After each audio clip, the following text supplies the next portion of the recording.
আচ্ছা, সবাই একটু খেয়াল করেন। আজকে কি সেকেন্ড চ্যাপ্টারের উপরে ক্লাস। টপিক কয়টা? আচ্ছা, আজকের টপিক কয়টা?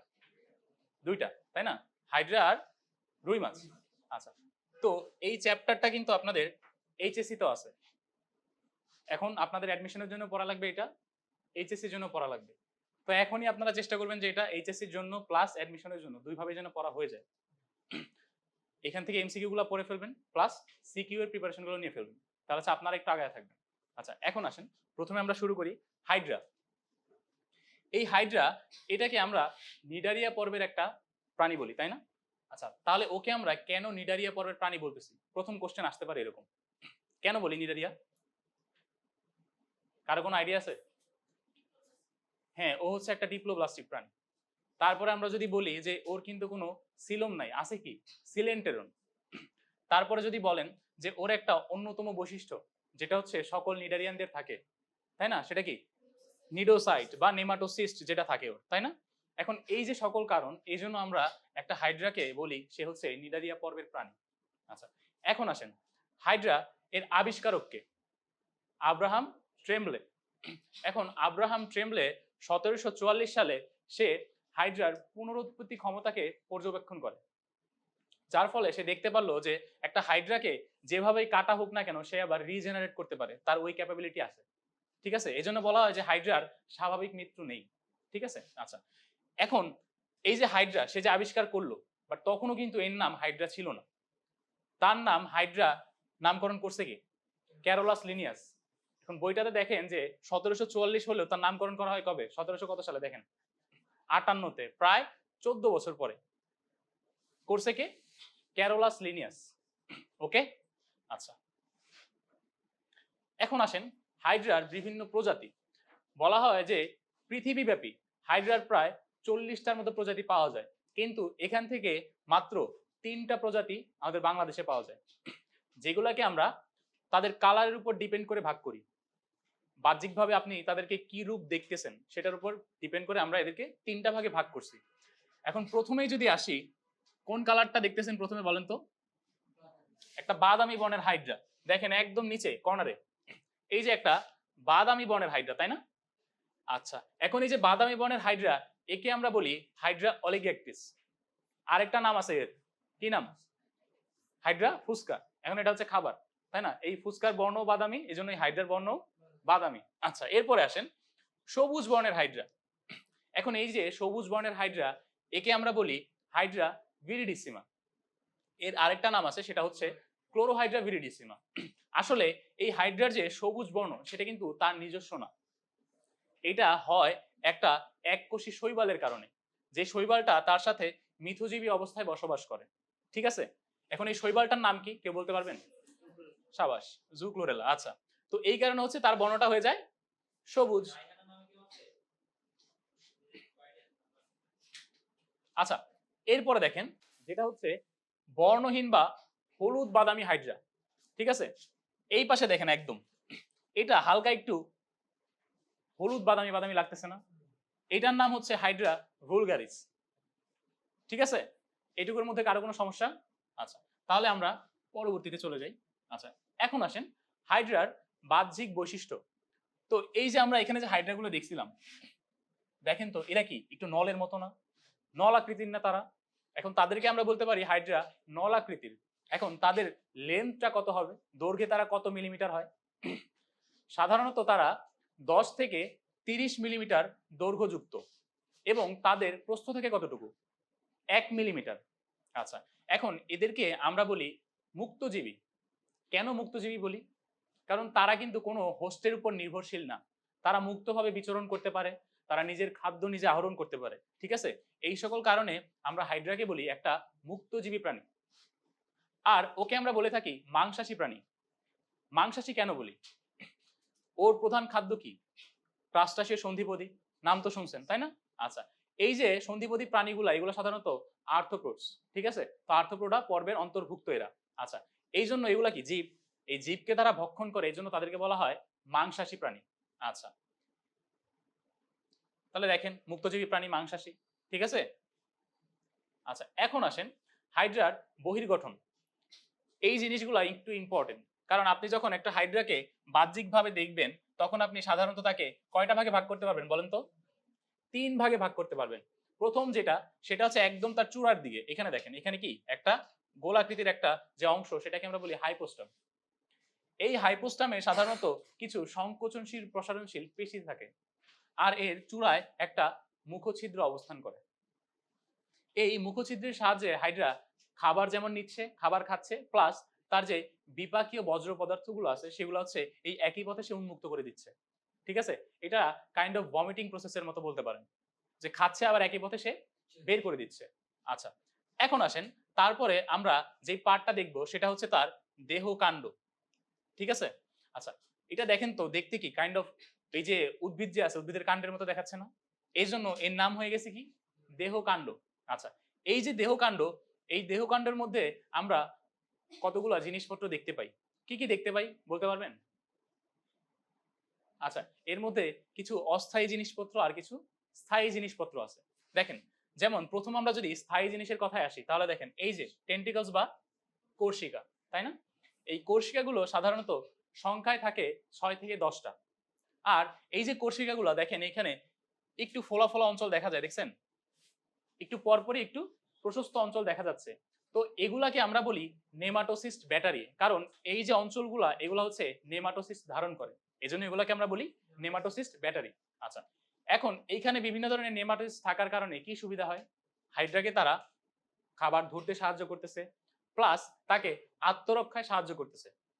এখন আমরা বলতে পারি যে এই হাইড্রার কোর্সিকাটা প্লাস নেমাটোসিস্ট দুইজন একই সাথে হাইড্রাকে খাবার আহরণ করতে প্লাস প্রতিরক্ষায় সাহায্য করে, তাই না?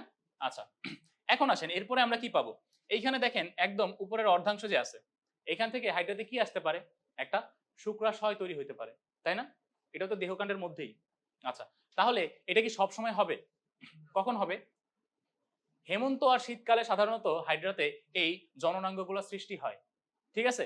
এখন দেখেন তাহলে উপরের অর্ধাংশ থেকে কি আসবে? একটা শুক্রাশয় আসতে পারে।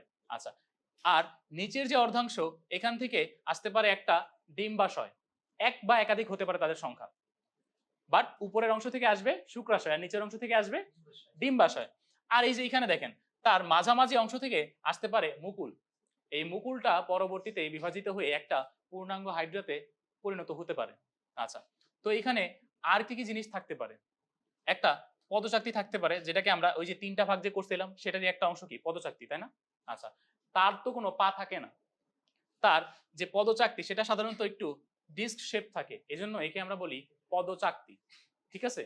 এই যে পদচাকতি, এই পদচাকতিতে বিভিন্ন ধরনের কোষ থাকে যারা কি করে? যারা হচ্ছে বুদবুদ সৃষ্টি করতে সক্ষম। এখন এই যে তারা বুদবুদ সৃষ্টি করতে সক্ষম, এই বুদবুদ সৃষ্টি করার কারণে হাইড্রা সাধারণত ভেসে থাকতে পারে। প্লাস এইখানে কিছু কোষ আছে যারা হচ্ছে অ্যামিবয়েড চলন মানে চলনে হচ্ছে তারা সাহায্য করতে পারে। এই অ্যামিবয়েড চলনের মাধ্যমে হাইড্রার গ্লাইডিং চলন আছে না? এই গ্লাইডিং ধরনের তার চলন সম্পন্ন হয় এই পাদচাকতির মাধ্যমে।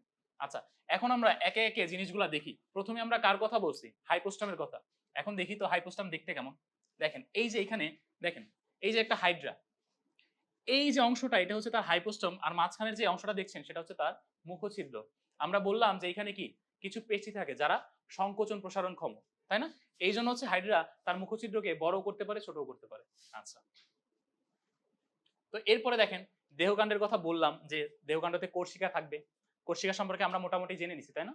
আর কিছু বলতে হবে এখান থেকে? আচ্ছা, এরপরে কি বললাম? মুকুলের কথা আমরা বলছি। আচ্ছা, তাহলে এগুলা চলে গেল। এখন দেখেন জননাঙ্গের কথা আমরা বলছি, আর পাদচাকতি আমরা শিখে ফেলছি যে কি কি হতে পারে এখান থেকে। কারো কোনো কনফিউশন এটুকু নিয়ে থাকলে বলেন, আমি বুঝাই দিব আবার। আচ্ছা, তাহলে আমরা সামনের দিকে চলে যাই। আচ্ছা, এখন দেখেন এখানে একটা জিনিস দেখেন, এখানে হচ্ছে স্থায়ী আর অস্থায়ী অংশ হাইড্রার। এটা হচ্ছে পরীক্ষায় আসতে পারে যে নিচের কোনটা হাইড্রার স্থায়ী অংশ নয়, বা নিচের কোনটা হচ্ছে হাইড্রার স্থায়ী অংশ। ঠিক আছে? এই জন্য হচ্ছে এইগুলো একটু মনে রাখতে হবে। মনে রাখবেন যে হাইড্রার যে সকল যৌন জনন বা অযৌন জননে যারাই অংশ নেয় তারাই সবকিছু হচ্ছে অস্থায়ী জিনিস। ঠিক আছে? এর মধ্যে মুকুলও হতে পারে, শুক্রাশয় হতে পারে, ডিম্বাশয় হতে পারে, এক্সেপ্ট একটা জিনিস, সেটা হচ্ছে বিভাজন। কারণ বিভাজন হচ্ছে তার পুনরুৎপত্তি ক্ষমতার একটা লক্ষণ বলতে পারে। ঠিক আছে? এছাড়া বাকি যে 3টা জিনিসপত্র আছে সবকিছু হচ্ছে হাইড্রার অস্থায়ী অংশ। আচ্ছা, এরপরে আমরা আসি হাইড্রার অন্তর্গঠন। তো একটা হাইড্রাকে আমরা তো দেখলাম যে বাইরে থেকে দেখলে কিরকম দেখা যায়। এখন যখন একটা হাইড্রাকে আমরা ক্রস সেকশন করব, তখন ভেতরের দিক থেকে আমরা কি কি জিনিস দেখতে পাবো? মেইনলি আমরা দুইটা জিনিস প্রায় এখানে দেখেন, তার মাঝখানে একটা গহ্বর দেখা যায়। এই যে গহ্বর, এই গহ্বরটার নাম কি? সিলেন্টেরন। এবং তার পাশে দেখেন কিছু কি কোষের স্তর দেখা যাচ্ছে, তাই না? এই যে কোষের স্তর, এগুলাকে একসাথে আমরা বলি দেহ প্রাচীর। কারণ সে কি করতেছে? একটা প্রাচীর নির্মাণ করতেছে, এই জন্য একে আমরা বলি দেহ প্রাচীর। আচ্ছা, তো এই যে দেহ প্রাচীর, এই দেহ প্রাচীরকে আমরা আবার তিনটা ভাগে ভাগ করতে পারি।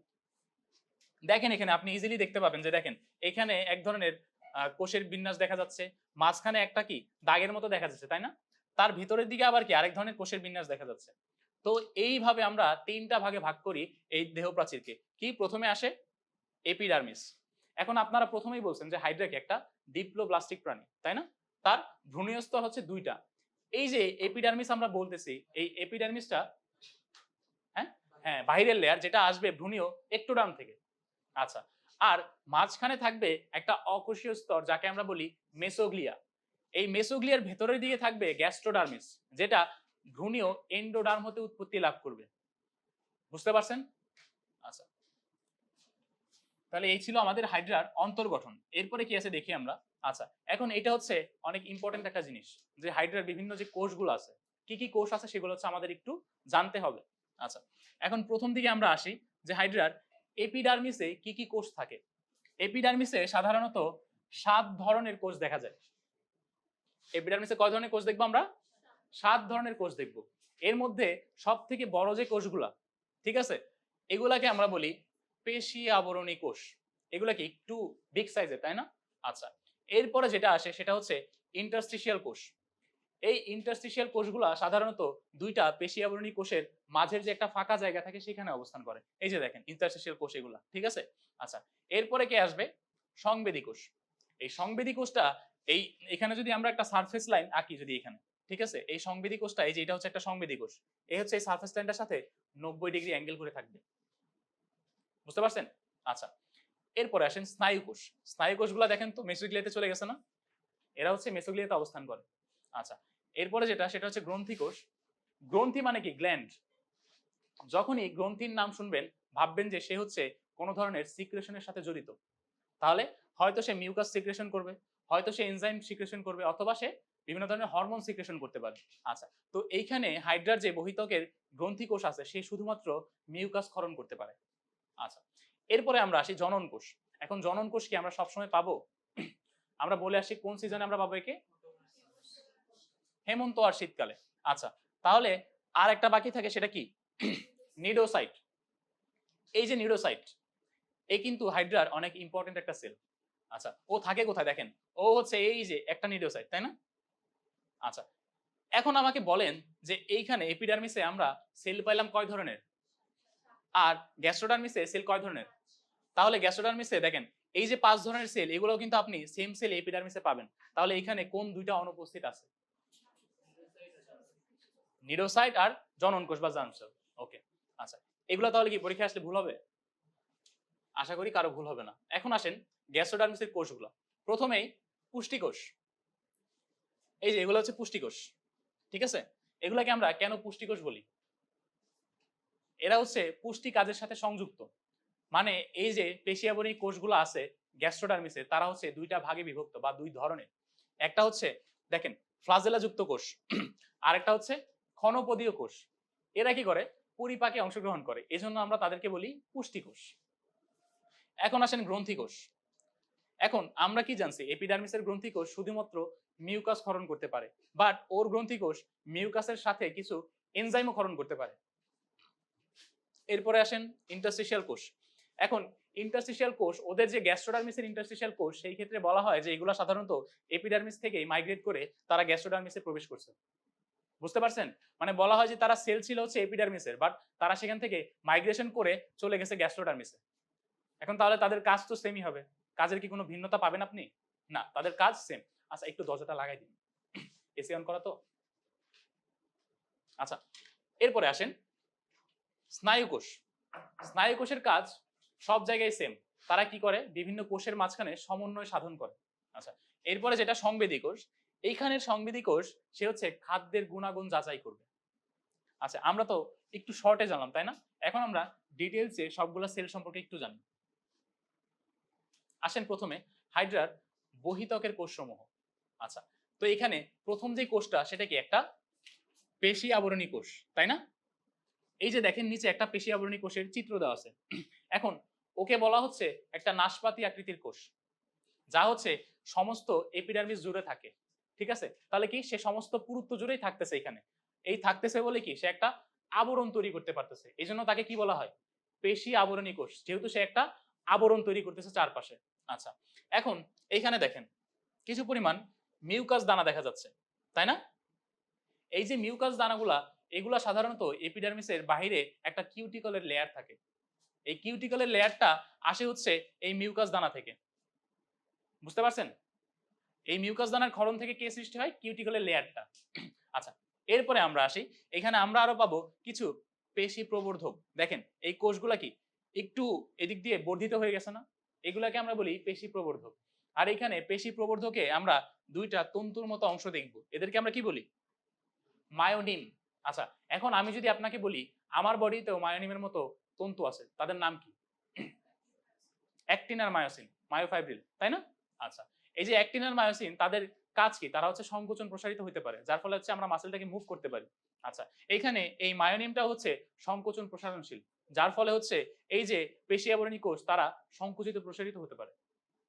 আচ্ছা, তাহলে এই গেল হচ্ছে আমাদের এই পেশি আবরণী কোষের কথা। আরেকটা জিনিস যেটা হচ্ছে এই মিউকাস দানা, সে কিন্তু শ্বসনে সাহায্য করে। হাইড্রার কিন্তু কি কোনো শ্বসনাঙ্গ নাই, জানেন তো সবাই, তাই না? আচ্ছা, তো এই মিউকাস দানাগুলো হচ্ছে শ্বসনে তাকে সাহায্য করতেছে। আচ্ছা, এখন আসেন ইন্টারস্টিশিয়াল সেল। এই কোষগুলোকে সাধারণত হাইড্রার বডির সংরক্ষিত কোষ বা রিজার্ভ সেল বলা হয়। কেন বলা হয়? কারণ ধরেন হাইড্রার কোনো সেলকে রিপ্লেস করতে হবে, সেটা কে করবে? এই ইন্টারস্টিশিয়াল কোষ। মেডিকেলের কোশ্চেন ছিল যে নিচের কোন কোষটি যে কোনো ধরনের কোষে রূপান্তরিত হতে পারে? ইন্টারস্টিশিয়াল কোষ। অনেক সহজ কোশ্চেন না? এরকম সহজ কোশ্চেনই আসে।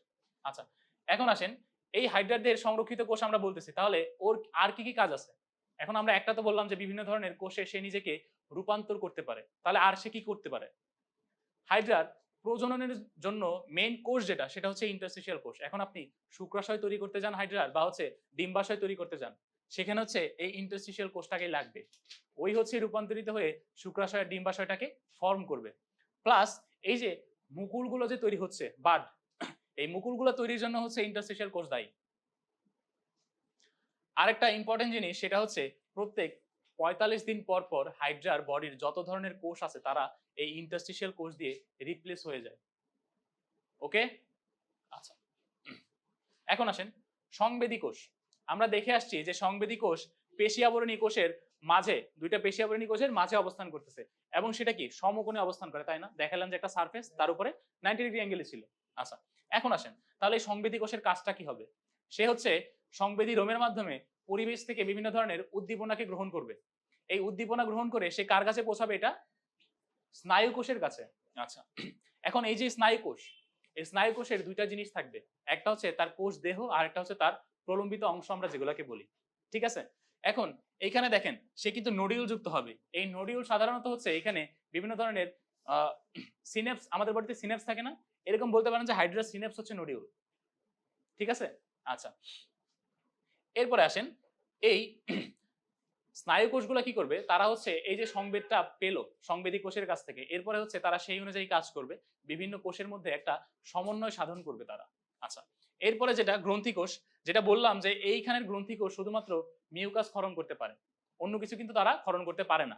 আচ্ছা, এই যে মিউকাস ক্ষরণ করে, প্লাস এখান থেকে অনেক সময় বুদবুদের সৃষ্টি হয়, এই বুদবুদটা হাইড্রাকে ভাষায় রাখতে সাহায্য করে।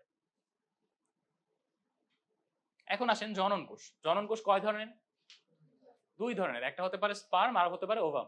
আচ্ছা, তো এরা কি করে? এরা সাধারণত হাইড্রার যৌন জননে সাহায্য করবে।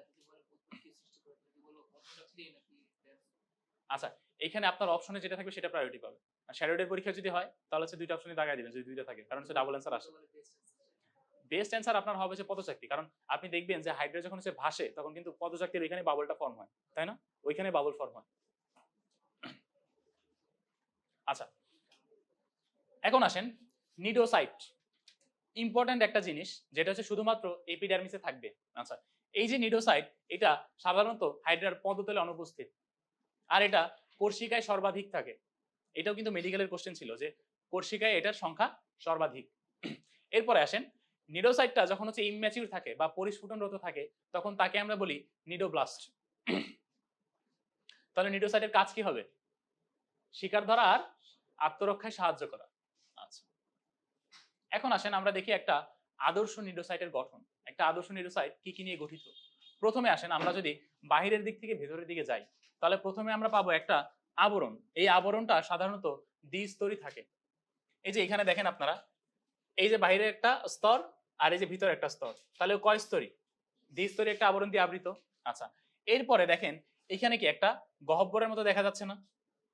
এই যে গহ্বরটা এই সাধারণত কাইটিন নির্মিত একটা প্রাচীর দিয়ে আবৃত থাকে, আর ওর ভিতরে থাকে হিপনোটক্সিন প্লাস কিছু পরিমাণ সূত্র। এই সূত্র হিপনোটক্সিন সহ এই গহ্বরটাকে আমরা বলি নেমাটোসিস্ট। তাহলে আমরা যে এতক্ষণ নেমাটোসিস্টের কথা বললাম, এইটুকু হচ্ছে একটা নেমাটোসিস্ট। বুঝতে পারছেন? টোটালটা না, কিন্তু টোটালটা কিন্তু কি একটা নিডোসাইট। একটা নিডোসাইটের এইটুকু অংশকে আমরা বলতেছি নেমাটোসিস্ট। আচ্ছা, এখন আসেন নরমালি হচ্ছে এই নিডোসাইটটা নেমাটোসিস্টটা এরকম থাকে, বাট যখন হচ্ছে তার সূত্রকটা নিক্ষেপিত হয়ে যাবে তখন সেটা সাধারণত কিছুটা এরকম দেখা যায়। এখন এই যে সূত্রক দেখেন, এই সূত্রকের গোড়ার যে দিকটা সেটা কি একটু স্ফীত বা চওড়া। এখন এই যে চওড়া অংশ একে আমরা বলি বাট বা শ্যাফট। ঠিক আছে? আচ্ছা, এই যে বাট বা শ্যাফট এখানে দেখেন কাটার মতো কিছু অংশ আছে বড় বড়, এই অংশগুলোকে আমরা বলি বার্ব। তিনটা বার্ব সাধারণত থাকে। আর এখানে দেখেন তার উপরে কিছু ক্ষুদ্র ক্ষুদ্র রোমের মতো অংশ দেখা যাচ্ছে, এই রোমশ অংশগুলোকে আমরা সাধারণত বলি বারবিওল। এখন আপনারা নাম শুনছেন আর্টারি, তাই না? আর্টারি কি ধমনী। এখন ছোট আর্টারি যেগুলো সেগুলোকে আমরা কি বলি? আর্টারিওল। এই জন্য হচ্ছে বার্ব কি বড়টা, বার্বের থেকে যেটা ছোট সেটাকে আমরা বলি বারবিওল। বুঝতে পারছেন? আচ্ছা, এখন আসেন এখানে দেখেন একটা ঢাকনা, তাই না? এই ঢাকনাটাকে আমরা বলি অপারকুলাম। এই ঢাকনার কাজ কি? সে হচ্ছে স্বাভাবিক অবস্থায় নেমাটোসিস্টের সূত্রকটাকে আটকায় রাখবে এখানে, যেন সেটা বাইরে বেরোতে না পারে।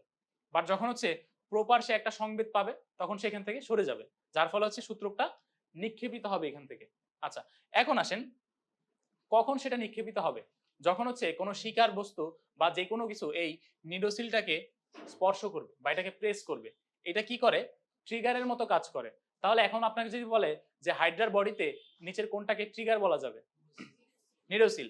আর এই নিডোসিল কিন্তু একটা রূপান্তরিত সিলিয়াম। কি? রূপান্তরিত সিলিয়াম। আচ্ছা, এখন আসেন আর কি কি থাকবে এখানে? এখানে আরো থাকবে কিছু পেশিতন্তু প্লাস লেসো। আর ওকে যেহেতু আমরা একটা কোষ বলতেছি নিডোসাইট, তাই না? ওর একটা নিউক্লিয়াস অবশ্যই থাকবে। সেটার অবস্থান কোথায়? এই যে দ্বিস্তরী পর্দার কথা আমরা বললাম, এই দুইটা স্তরের মাঝে সাধারণত এই নিউক্লিয়াসটা থাকে।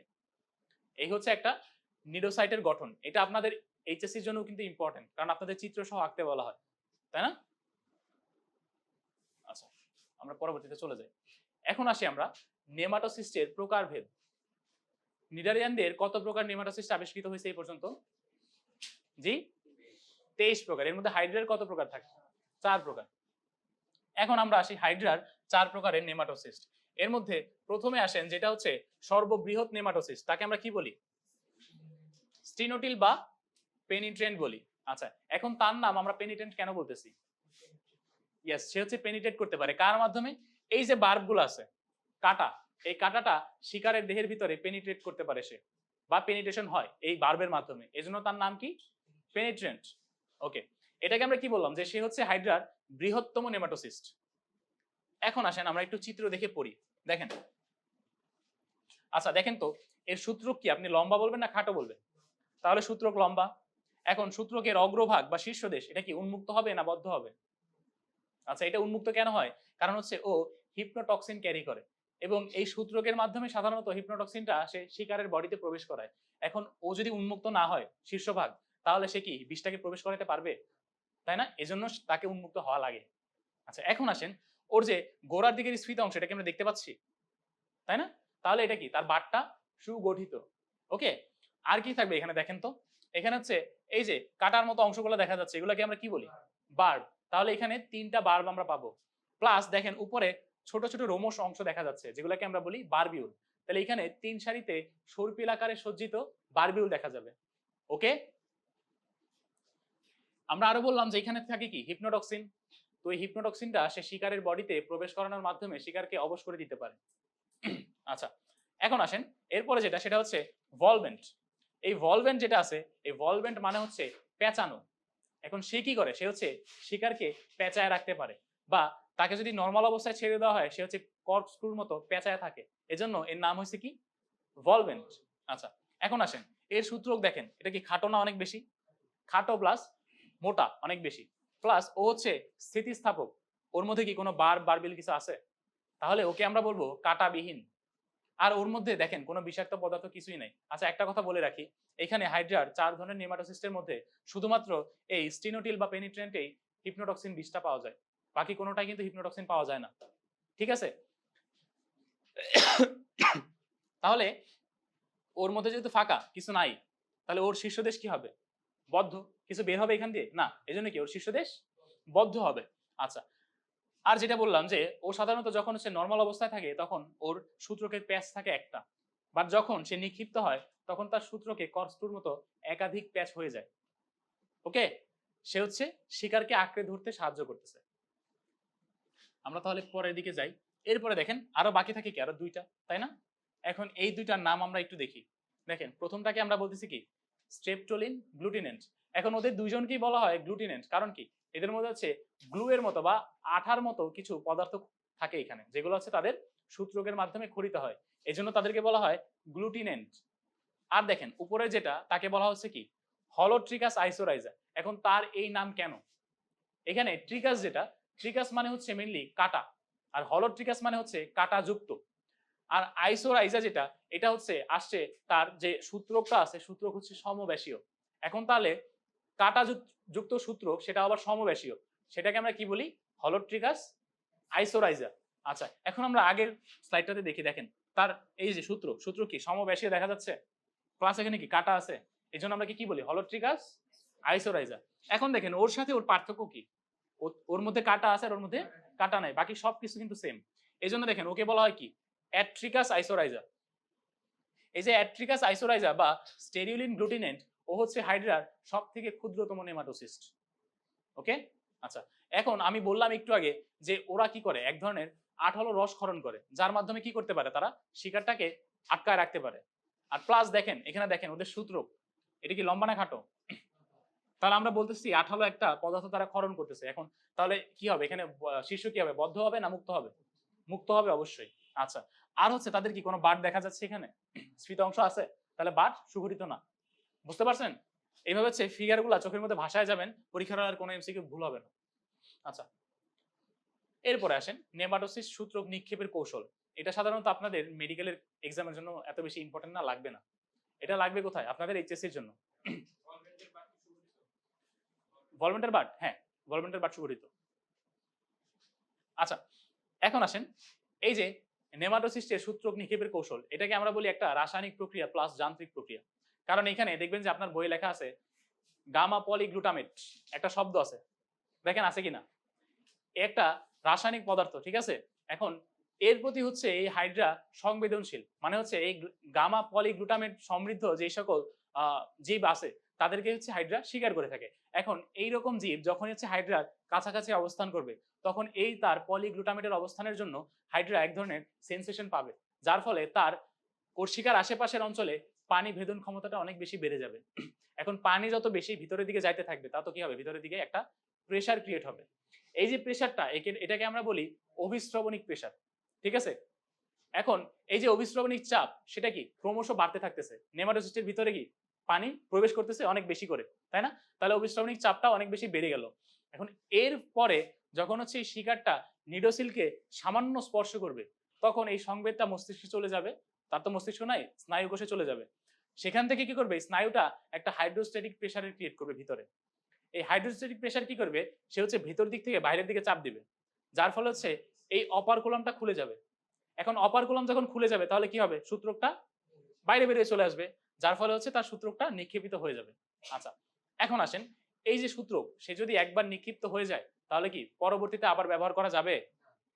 তাহলে কি করতে হবে এটা হচ্ছে পরবর্তীতে 48 ঘন্টার মধ্যে নতুন ইন্টারস্টিশিয়াল কোষ দ্বারা রিপ্লেস হয়ে যায়। ঠিক আছে? আচ্ছা, এখন আসেন, আমরা তো বহিঃত্বক সম্পর্কে পড়লাম, এখন আসি একটু অন্তত্বক। হাইড্রার অন্তত্বকের কোষসমূহ। তো হাইড্রার অন্তত্বকে আমরা প্রথমে যে কোষটা, সেটা হচ্ছে একটা পেশি আবরণী কোষ। এই পেশি আবরণী কোষটা আরেক নাম কি? পুষ্টি কোষ। আচ্ছা, ও সাধারণত পুষ্টি প্রক্রিয়ায় সহায়তা করে, এটা আমরা আগেই বলছি। আচ্ছা, এই ধরনের পেশি আবরণী কোষ সাধারণত দুই প্রকার আমরা পাই, একটা হচ্ছে ফ্লাজেলীয় কোষ, আরেকটা হচ্ছে ক্ষণপদীয় কোষ। এখন ফ্লাজেলীয় যে কোষ, সেটা সাধারণত ফ্লাজেলা সমৃদ্ধ থাকে, এজন্য একে আমরা বলি ফ্লাজেলীয় কোষ। ওর মধ্যে 1 থেকে 4টা ফ্লাজেলা থাকতে পারে। এরপরে যেটা ক্ষণপদীয় কোষ, এই ক্ষণপদীয় কোষটা সাধারণত ক্ষণপদ সৃষ্টি করতে পারে। আচ্ছা, এখন আসেন ফ্লাজেলার কাজ কি আর এই ক্ষণপদের কাজ কি। ফ্লাজেলাটা সাধারণত যখন হাইড্রার বহিঃকোষীয় পরিপাক হবে, তখন হচ্ছে খাদ্য বস্তুগুলোকে ক্ষুদ্র ক্ষুদ্র কণায় বিভক্ত করতে পারে।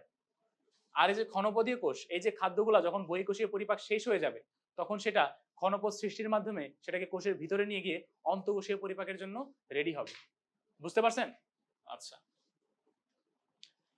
আচ্ছা, এরপরে কি থাকবে? গ্রন্থি কোষ। এখন দেখেন, এই যে গ্রন্থি কোষ, এটার সব থেকে বেশি দরকার কোথায়? যেহেতু আমরা বলছি কি গ্যাস্ট্রোডার্মিসে বা অন্তত্বকে, এখন ওর সব থেকে বেশি দরকার হচ্ছে মূল দেহে বা হচ্ছে সিলেন্টেরনের আশেপাশে। কারণ কি? খাবারটা প্রথমে কোথায় পৌঁছায়? সিলেন্টেরনে। এই সিলেন্টেরনেই ওকে ক্ষরণ করতে হয় এনজাইম। ঠিক আছে?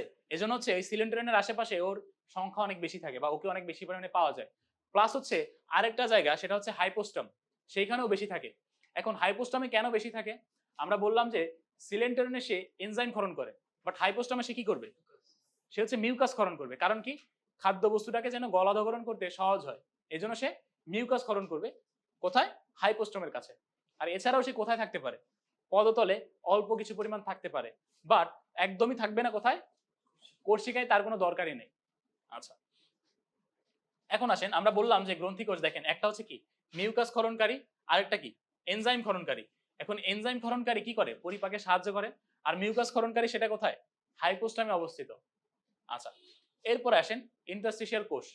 এটার কাজ কি বলা লাগবে আর? আচ্ছা, সংবেদী কোষ দেখেন কি করে? খাদ্য আর অন্যান্য পদার্থের গুণাগুণ যাচাই করে।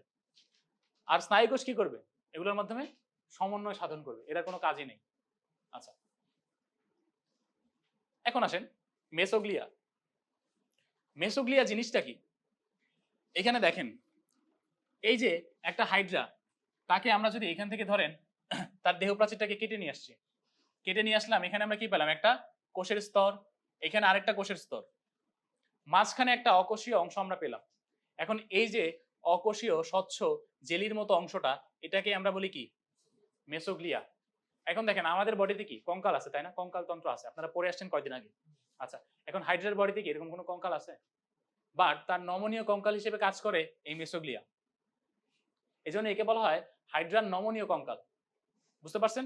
আচ্ছা, এখন আসেন, ওর পুরুত্ব হয় সাধারণত 0.1, এর পুরুত্ব হয় সাধারণত 0.1 মাইক্রোমিটার। ঠিক আছে? আচ্ছা, এখন দেখেন হাইড্রার প্রশস্ত আমরা কতটুকু পড়ছি? 1 মিলিমিটার। তো আপনারা কিন্তু এর সাথে গুলায় ফেলবেন, আপনারা এটা অপশনে দেখে দাগাবেন যে 0.1 মিলিমিটার, বাট এটা হবে কি? মাইক্রোমিটার। এটা যেন ভুল না হয়। ওকে? আচ্ছা, এখন খেয়াল করেন, এই যে মেসোগ্লিয়া, ওকে কি এরকম মনে হচ্ছে যে ওর উপর ভিত্তি করে আমরা দুই পাশে সেলটাকে বিল্ড করছি? তাই না? এজন্য হচ্ছে ওকে বলা হয় দুইটা কোষ স্তরের ভিত্তি। আপাতত এইটুকু জানলেই চলবে, এখান থেকে আর জানা লাগবে না। এখন আসেন সিলেন্টেরন। সিলেন্টেরন জিনিসটা কি? একটা গহ্বর, পরিপাক সংবহন গহ্বর, তাই না? বা হচ্ছে গ্যাস্ট্রোভাস্কুলার গহ্বর, যেটাই বলি না কেন। আচ্ছা, এটা কিন্তু হাইড্রার খাবার, আবার অন্য কিছু মনে করেন না কেউ। শিশু হাইড্রা মনে করেন না কিন্তু এখানে। ঠিক আছে? এটা হাইড্রার খাবার। আচ্ছা, এখন দেখেন, তো এই যে সিলেন্টেরন, এর হচ্ছে অপর নাম কি কি আছে? একটা হচ্ছে গ্যাস্ট্রোভাস্কুলার গহ্বর, আরেকটা হচ্ছে আমাদের কি পরিপাক সংবহন গহ্বর। আরো দুইটা নামে তাদেরকে ডাকা হয়, কি? একটা হচ্ছে ব্লাইন্ড গার্ড বা ব্লাইন্ড স্যাক। এখন দেখেন তাকে এই নামে কেন ডাকা হয়? এখন ব্লাইন্ড গার্ড কেন ডাকা হয়? কারণ দেখেন হাইড্রার কি এই যে জিনিসগুলো যে পরিপাক হচ্ছে, এগুলা কি বের হওয়ার জন্য অন্য কোনো ছিদ্রপথ আছে? সে কি মুখছিদ্রের মাধ্যমে এগুলা পরিবেশন মুক্ত করে দিচ্ছে, এই জন্য এটাকে বলা হয় একটা ব্লাইন্ড গার্ড বা ব্লাইন্ড স্যাক। আর ওকে পরিপাক সংবহন গহ্বর বলা হচ্ছে কারণ এখানে একাধারে পরিপাক হচ্ছে প্লাস তার যে বজ্র পদার্থগুলো সেগুলো হচ্ছে এই গহ্বরের মাধ্যমেই বাইরের দিকে চলে যাচ্ছে। এজন্য ওকে বলা হয় কি পরিপাক সংবহন গহ্বর। এটা কিন্তু আপনাদের 2 নম্বরের কোশ্চেনের জন্য আসতে পারে যে এই সিলিন্ডারনকে কেন পরিপাক সংবহন গহ্বর বলা হয়। আচ্ছা, তো এখানে কি হবে? খাদ্যের বহিঃকোষীয় পরিপাক, তাই না? আচ্ছা, কারো কোনো কনফিউশন আছে এটা নিয়ে? আচ্ছা, এখন বলেন তো এই দুইটা জিনিস কি? উপরে লেখা আছে কিন্তু, যারা চালাক তারা দেখে বলে দিবে। আচ্ছা, এটা হচ্ছে সিলোম আর সিলেন্টারন, তাই না? এখন এই যে ওই পাশের যেটা সেটা হচ্ছে একটা সিলোম, আর আমার সাইডে যেটা সেটা হচ্ছে একটা সিলেন্টারন। আচ্ছা, তো সিলোমটা সাধারণত আমরা দেখে থাকি ত্রিস্তরী প্রাণী যারা তাদের ক্ষেত্রে সিলোমটা দেখা যায়, বাট হাইড্রার মতো দ্বিস্তরী যারা বা ডিপ্লোব্লাস্টিক যারা তাদের ক্ষেত্রে সিলেন্টারন দেখা যায়। আচ্ছা, এখন সিলোমটা সাধারণত যে মেসোডার্ম থাকে এই মেসোডার্মের মাঝখানে একটা গহ্বর, বাট এই যে সিলেন্টারন সে কি গ্যাস্ট্রোডার্মিসের ভিতরের দিকে থাকে না?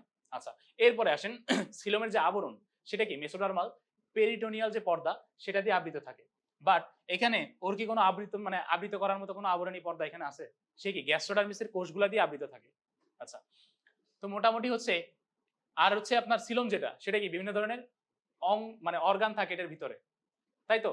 যেমন হচ্ছে আমাদের কি লাংস, হার্টস, যাই বলেন না কেন সবগুলো হচ্ছে এই সিলোমের ভিতরে থাকে, বাট সিলিন্ডারনে কিন্তু এই ধরনের কোনো অর্গান থাকেই না, অ্যাবসেন্ট। আচ্ছা, এরপরে আসেন কি আছে হাইড্রার খাদ্য। এখন হাইড্রার প্রধান খাদ্য হচ্ছে ক্রাস্টাসীয় সন্ধিপতি যারা, ওরা কোন পর্বের অন্তর্ভুক্ত? হাইড্রা কোন পর্বে? সে ভক্ষণ করতেছে কাদের? তার থেকে কত উন্নত দেখছেন? আচ্ছা, এখন আসেন এই হাইড্রা সাধারণত সাইক্লোপস, ড্যাফনিয়া আর হচ্ছে এরকম যে ক্ষুদ্র ক্ষুদ্র ক্রাস্টাসীয় সন্ধিপতি যারা আছে তাদেরকে খাদ্য হিসেবে গ্রহণ করে, এটাই হচ্ছে তার প্রধান খাদ্য। এছাড়া সে ছোট ছোট কৃমি প্লাস হচ্ছে খণ্ডকায়িত প্রাণী আর মাছের ডিম ভক্ষণ করে বেঁচে থাকে। আচ্ছা, এখন আসেন তার শিকার ধরার কৌশল। আমরা যে বললাম যে হাইড্রার নেমাটোসিস্টের সূত্র কিভাবে নিক্ষিপ্ত হয়, এখন যখন একটা শিকার তার আশেপাশে চলে আসবে ওইভাবে হচ্ছে নেমাটোসিস্টটা সূত্র নিক্ষেপ করবে। নিক্ষেপের পর এই কোষিকার মধ্যে হচ্ছে শিকারটা আটকে যাবে, তারপর হচ্ছে এই কোষিকার সাহায্যে সে হচ্ছে এটাকে মুখোশিটের মাধ্যমে কোথায় গ্যাস্ট্রোভাস্কুলার গহ্বরের ভিতরে নিয়ে যাবে। আচ্ছা, এখন আমরা দেখি হাইড্রা কিভাবে শিকার ধরে।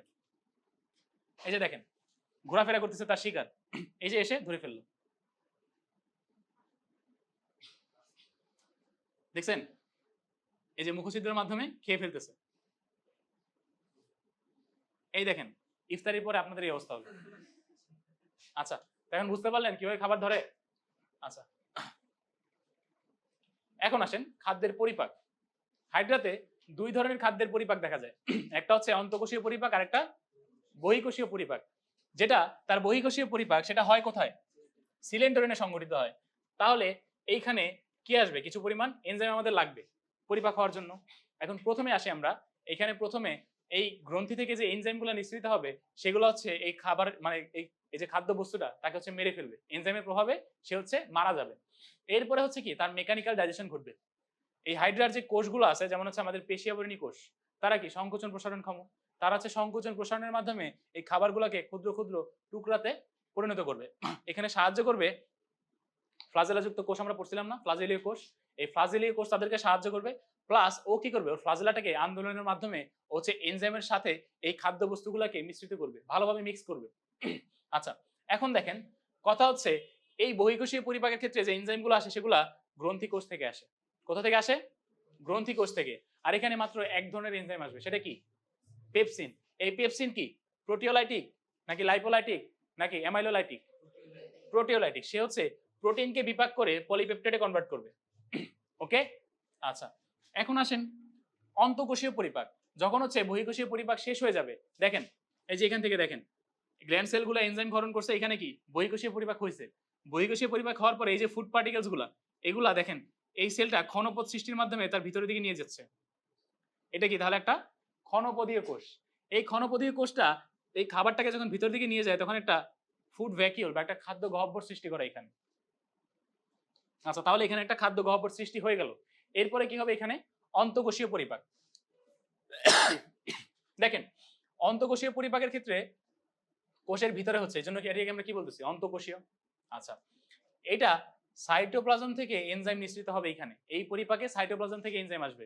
আর বহিঃকোষীয় থেকে কোত্থেকে আসছে? বহিঃকোষীয়তে গ্রন্থিকোষ থেকে এনজাইম নিঃসৃত হয়েছে, তাই না? আচ্ছা, এখন আসেন এই যে এনজাইম, কি কি এনজাইম আসবে এখানে? ট্রিপসিন, লাইপেজ আর অ্যামাইলেজ। মানে বলা যায় যে 3 ধরনের খাদ্যকে হজম করার জন্য 3 প্রকারের এনজাইম এখানে আসবে। ট্রিপসিন হজম করবে হচ্ছে প্রোটিন ধর্মী, লাইপেজ হজম করবে লিপিড ধর্মী, আর অ্যামাইলেজ হজম করবে কাদের? শর্করা ধর্মী। এখন মজার একটা ব্যাপার হলো যে এই যে হাইড্রা, এরা সাধারণত শ্বেতসার জাতীয় খাদ্যটাকে হজমই করতে পারে না, ঠিক আছে? অন্যান্য যে শর্করাগুলো আছে তাদেরকে তারা হজম করতে পারে, বাট শ্বেতসারকে হজম করতে পারে না। স্টার্চ। আচ্ছা, এখন আসেন হাইড্রার চলন। আপনাদের এমসিকিউ সিকিউ দুইটার জন্য এটা অনেক বেশি ইম্পর্টেন্ট। আচ্ছা, এখানে দেখেন তো কয় ধরনের চলনের কথা বলা আছে হাইড্রার? 9 ধরনের চলনের কথা বলা আছে। আচ্ছা, এর মধ্যে থেকে ইম্পর্টেন্ট হচ্ছে 2 থেকে 3টা। আচ্ছা, প্রথমে আসেন এই যে এই দুইটা আপনাদের সিকিউতে অনেক বেশি আসে, সিকিউর জন্য এই দুইটা ইম্পর্টেন্ট। আচ্ছা, এখন আসেন লুপিং। লুপিং এর অন্যান্য নাম কি?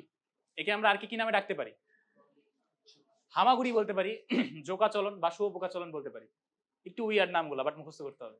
আচ্ছা, এখন আসেন তো এটা সাধারণত যখন হচ্ছে তার লম্বা একটা দূরত্বের পথ অতিক্রম করতে হবে তখন সে এই লুপিং এর আশ্রয় নেয়।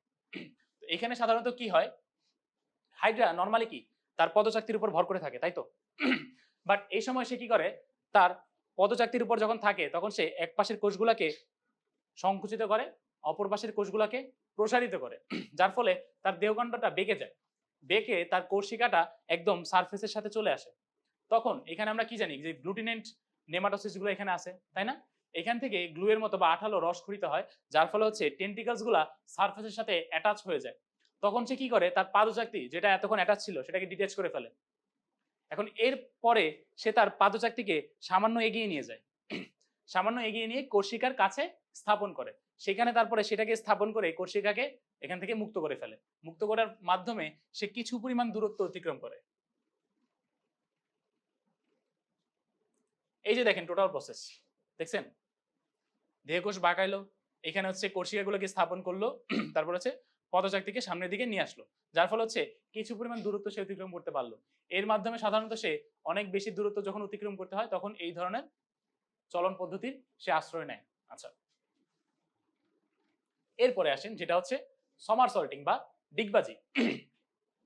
এটাই সাধারণ চলন তার, মানে এটাই হচ্ছে হাইড্রার সাধারণ চলন। মানে কি বোঝা গেল, হাইড্রা ডিগবাজি দিতে বেশি পছন্দ করে। আচ্ছা, এখন আসেন এই ডিগবাজি, এটা সাধারণত একটা দ্রুত চলন প্রক্রিয়া, মানে এই প্রক্রিয়ায় সে খুব অল্প সময়ের মধ্যে ভালো রকমের একটা দূরত্ব সে অতিক্রম করতে পারবে। আচ্ছা, এখন আসেন প্রত্যেকবার একটা ডিগবাজি দিলে তার লুপ সৃষ্টি হয় 2টা, আর এই লুপিং এর ক্ষেত্রে লুপ সৃষ্টি হয় 1টা। ঠিক আছে, এই যে একটা সৃষ্টি হচ্ছে এখানে একটা লুপ, আর এখানে কয়টা লুপ? এই একটা লুপ আর এই একটা লুপ, 2টা লুপ সৃষ্টি হচ্ছে। আচ্ছা, এখন আসেন তাহলে ডিগবাজিতে কি হবে, আগের মতোই সে এই টেন্টিকলস গুলোকে সারফেসের সাথে অ্যাটাচ করবে। তারপরে এখন সে কি করবে, সে হচ্ছে এই কোষিকার উপর ভর করে দাঁড়ায় যাবে, ভর করে দাঁড়াইলো, এরপরে কি করবে, আবার এই রিভার্স প্রসেসটা করবে। সে হচ্ছে এই পাশের দেহকোষগুলোকে সংকুচিত করবে, এই পাশের গুলোকে প্রসারিত করবে, ফলে হচ্ছে পাদচাকতি সারফেসের সাথে আবার চলে আসবে। তারপরে কি করবে, এখান থেকে সে এইটাকে আবার এখানে অ্যাটাচ করে টেন্টিকলস গুলোকে আবার সোজা করে ফেলবে। এখানে মোট 2টা লোপের সৃষ্টি হচ্ছে।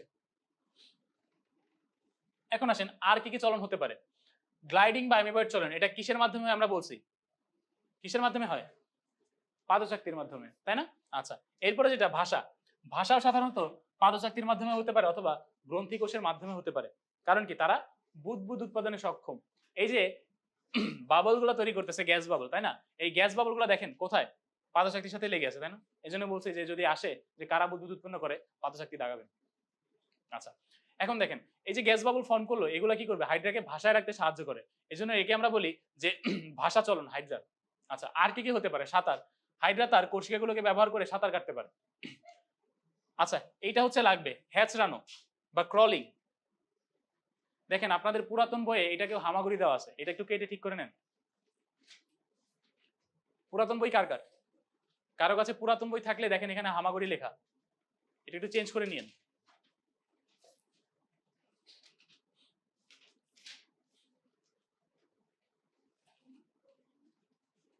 পাইছেন? তোমারটা তো ঠিক আছে, ক্রলিং দাও না। তুমি কি লিখছো? না, ক্রলিং তো হবেই, বাংলাটা ভুল এখানে। না, হামাগুড়ি হবে না, হ্যাচড়ানো হবে। আচ্ছা, এখন আসি এটাকে, এটাকে আমরা একটু বলি যে ইম্পর্টেন্ট, কারণ কি এর মাধ্যমে সাধারণত দুইটা জিনিস সম্পন্ন হয়। একটা হচ্ছে হাইড্রার কি আরোহণ আর অবরোহণ। দেখেন বইয়ের মধ্যে দেওয়া আছে, পাইছেন? বইয়ের মধ্যে আছে, বড় বড় বোল্ড করে দেওয়া আছে একদম। আরোহণ আর অবরোহণ সম্পন্ন হয় কিসের মাধ্যমে? এই ক্রলিং এর মাধ্যমে। তো এটা এমসিকিউর জন্য ইম্পর্টেন্ট। আর কি কি হতে পারে? হাঁটা। এখন হাইড্রা তার এই কর্ষিকার উপর ভর করে কর্ষিকাগুলোকে পায়ের মতো চালনা করে হাঁটতে পারে। আর কি কি করতে পারে? দেহকে সংকোচন আর প্রসারণ করতে পারে। এইটা সাধারণত তার শিকার ধরার একটা প্রসেস। সে কোনো কিছুর সাথে নিজেকে অ্যাটাচ করে শিকারের জন্য ওয়েট করে, এজন্য হচ্ছে দেহটাকে সংকুচিত আর প্রসারিত করে, যার ফলে আকৃষ্ট হয়ে বিভিন্ন ধরনের শিকার এখানে চলে আসে। আচ্ছা, এরপরে আর কি হতে পারে? ডুবা। সাধারণত এই দুইটাকে তার সাধারণ চলন বলা যাবে না, কারণ ডুবা যেটা, সেটা যখন হচ্ছে গ্যাস বাবল গুলা যখন হচ্ছে ব্রাস্ট হয়ে যাবে, তখন সে আবার নিচের দিকে ডুবে যাবে। এটাকে বলা হয় তার ডুবা চলন। বুঝতে পারছেন? আচ্ছা, হাইড্রাও সাঁতার কাটতে পারে, দেখছেন? বাট আমাদের মধ্যে আমরা অনেকেই আছে যারা পারি না। আচ্ছা, এখন আসেন হাইড্রার শ্বসন। ওর কি কোনো শ্বসন অঙ্গ আছে? ও সাধারণত ওর এই দুইটা যে ত্বক আছে, তাই না, এপিডার্মিস আর গ্যাস্ট্রোডার্মিস, এই দুইটা ডার্মিসের মাধ্যমে সে শ্বসনটাকে পরিচালনা করে। এখন এখানে ব্যাপন প্রক্রিয়া সাধারণত গ্যাসের কি হয়? বিনিময় হবে, তাই না? আচ্ছা, এখন আমরা আসি তার যে এই যে এপিডার্মিস যেটা আছে, এই এপিডার্মিস যখন কি এ কি মুক্ত অবস্থায় থাকে পানিতে, তাহলে এর আশেপাশে পানিতে কি অবশ্যই অক্সিজেন থাকবে। তো তার মধ্যে যখন হচ্ছে কার্বন ডাইঅক্সাইডের কনসেন্ট্রেশন বেড়ে যাবে, তখন সে কি করবে? ব্যাপন প্রক্রিয়ায় এক্সচেঞ্জ করবে, ওয়াটার থেকে অক্সিজেনটা নিয়ে যাবে, আর তার যে কার্বন ডাইঅক্সাইড ফর্ম হলো সেটা পানিতে ছেড়ে দিবে। এরপরে আসেন যেটা হচ্ছে তার গ্যাস্ট্রোডার্মিস। তাহলে গ্যাস্ট্রোডার্মিসে কিভাবে ঘটে? গ্যাস্ট্রোডার্মিসে ঘটে যে সে তার মুখছিদ্রের মাধ্যমে কিছু পরিমাণ পানি ভেতরের দিকে সিলিন্ডারে প্রবেশ করায়। তখন কি হয়? তখন সাধারণত এই যে পানির সাথে অক্সিজেনগুলো ভিতরে গেল, এগুলো হচ্ছে ব্যাপন প্রক্রিয়ায় এই গ্যাস্ট্রোডার্মিসের সেলগুলোর সাথে রিপ্লেস হয়ে যায়। অক্সিজেনটাকে সে গ্রহণ করবে আর কার্বন ডাইঅক্সাইডটাকে বের করে দিবে। আর তার যে বজ্র পদার্থগুলো আছে সেগুলো হচ্ছে সে এই পানিতে উন্মুক্ত করে দেয়, যার ফলে সেই পানিটার সাথে তার বজ্র প্লাস কার্বন ডাইঅক্সাইড সবকিছু মুখছিদ্রের মাধ্যমে বের হয়ে চলে যায়। শ্বসন নিয়ে কার কোনো সমস্যা? আচ্ছা, এখন আসেন হাইড্রার জনন। হাইড্রাতে সাধারণত দুই ধরনের জনন প্রক্রিয়া দেখা যায়। কি কি বলেন তো?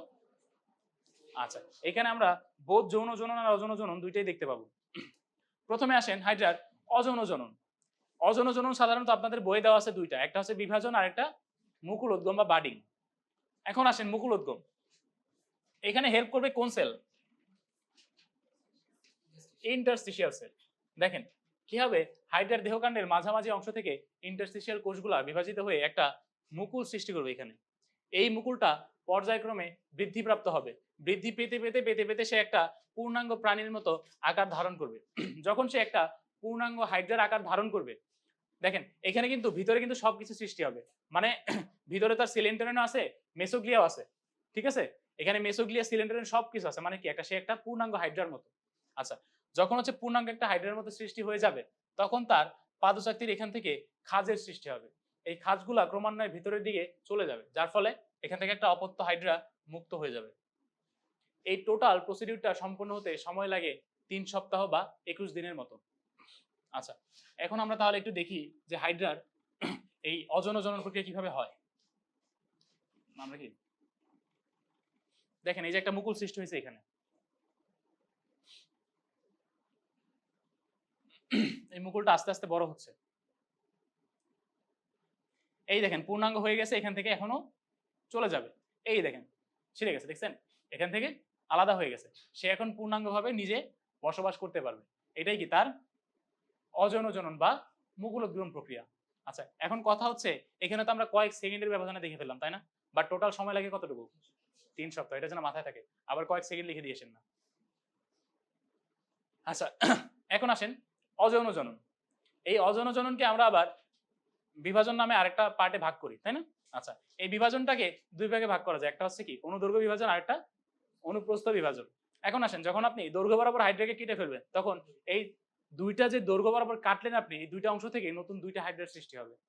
প্লাস আপনি যখন তাকে অনুপ্রস্থ বরাবর কাটবেন, তখন যতগুলা ভাগ করবেন সবগুলা ভাগ থেকে একটা করে নতুন হাইড্রার সৃষ্টি হবে।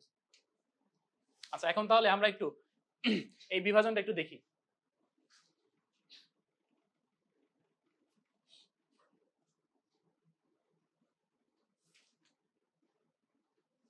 দেখেন এই যে হাইড্রাকে কেটে ফেলছে, দুইটা ভাগে হাইড্রা ভাগ হয়ে গেছে। এই যে একটা অংশ আর আরেকটা অংশ আছে, এই যে আরেকটা অংশ, এই যে দুইটা পার্ট, এটা কি হচ্ছে বৃদ্ধিপ্রাপ্ত হচ্ছে, ইন্টারস্টিশিয়াল কোষগুলো এখানে বিভাজিত হচ্ছে। দেখেন ওর কিন্তু আগে কোনো টেন্টিকল ছিল না, এখন টেন্টিকল সৃষ্টি হয়ে গেছে, আস্তে আস্তে তারা বড় হয়ে যাচ্ছে। এরপরে এখান থেকে একটা নতুন হাইড্রার সৃষ্টি হবে। দেখছেন, বুঝতে পারছেন কিভাবে হয়?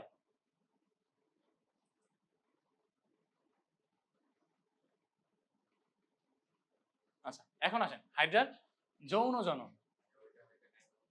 জি, কি বিভাজনে বিভাজনে কয়েকদিন পর্যন্ত লাগতে পারে। আচ্ছা, এখন আসেন যৌন জনন।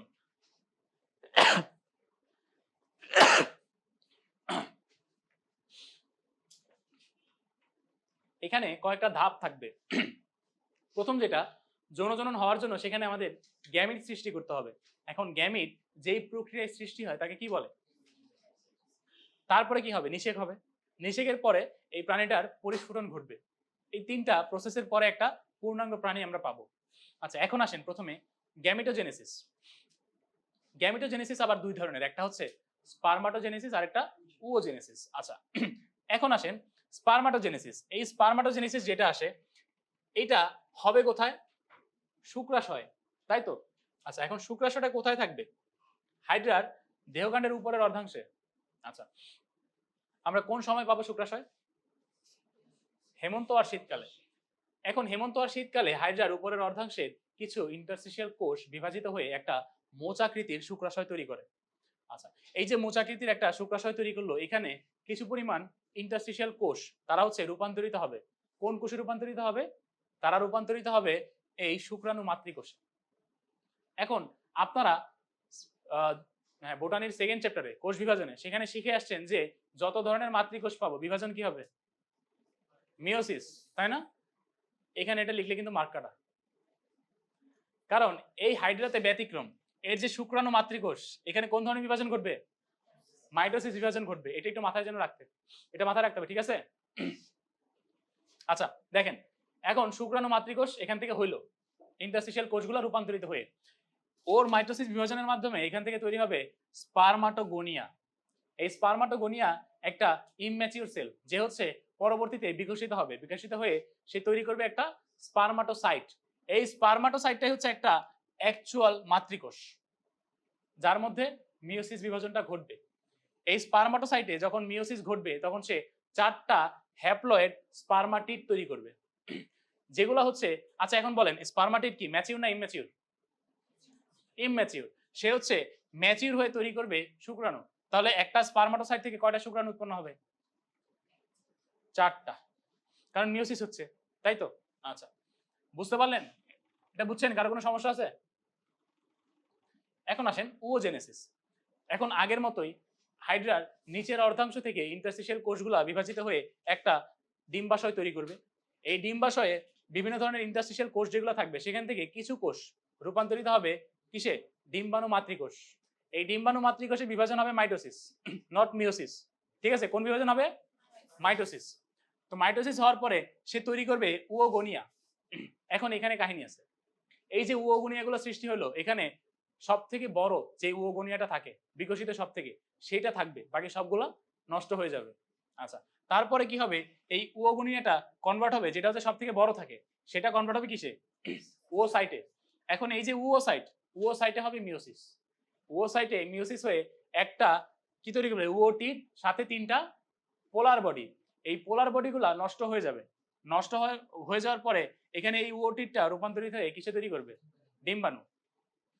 তাহলে এই গেল হচ্ছে আমাদের গ্যামিটোজেনেসিস। এখন আসেন এখান থেকে আমরা নিষেক দেখি। হাইড্রাতে কোন ধরনের নিষেক হয়? স্বনিষেক হবে না পরনিষেক হবে? কেন পরনিষেক হবে? দুইটা ভিন্ন হাইড্রা বলতে গেলে তার হচ্ছে শুক্রাশয় আর ডিম্বাশয় তো একসাথে পরিপূর্ণ হয় না। সে কিন্তু একটা উভলিঙ্গ প্রাণী, তাই না? তার হচ্ছে শুক্রাশয় থাকে, ডিম্বাশয় থাকে, বাট তাদের ম্যাচুরেশনের টাইম আলাদা। এই জন্য হচ্ছে সে কখনো স্বনিষেক ঘটাতে পারে না। আর এই যে গ্যামেটোজেনেসিসের পরে শুক্রাণু যে শুক্রাশয় থেকে বের হয়ে চলে আসবে, তখন সে যদি 24 থেকে 48 ঘন্টার মধ্যে কোনো ডিম্বাশয়কে নিষেক যদি করতে না পারে, নিষেক ঘটাতে না পারে, তাহলে সে নষ্ট হয়ে যাবে। আচ্ছা, এখন আসেন এখানে আমরা দেখি পরিস্ফুটন। প্রথমে এই যে নিষেকটা ঘটলো, নিষেক ঘটার পরে কি তৈরি করবে? একটা জাইগোট, তাই তো? আচ্ছা, এই যে জাইগোট তৈরি করলো, এই জাইগোটটা প্রথমে বিভাজিত হয়ে হয়ে বা তার ক্লিভেজ হয়ে একটা কম্প্যাক্ট অবস্থা তৈরি করবে। সেলের একটা কম্প্যাক্ট অবস্থা, একে আমরা কি বলি? মরুলা। এরকম একটা কম্প্যাক্ট অবস্থা থাকবে, একে আমরা বলি মরুলা।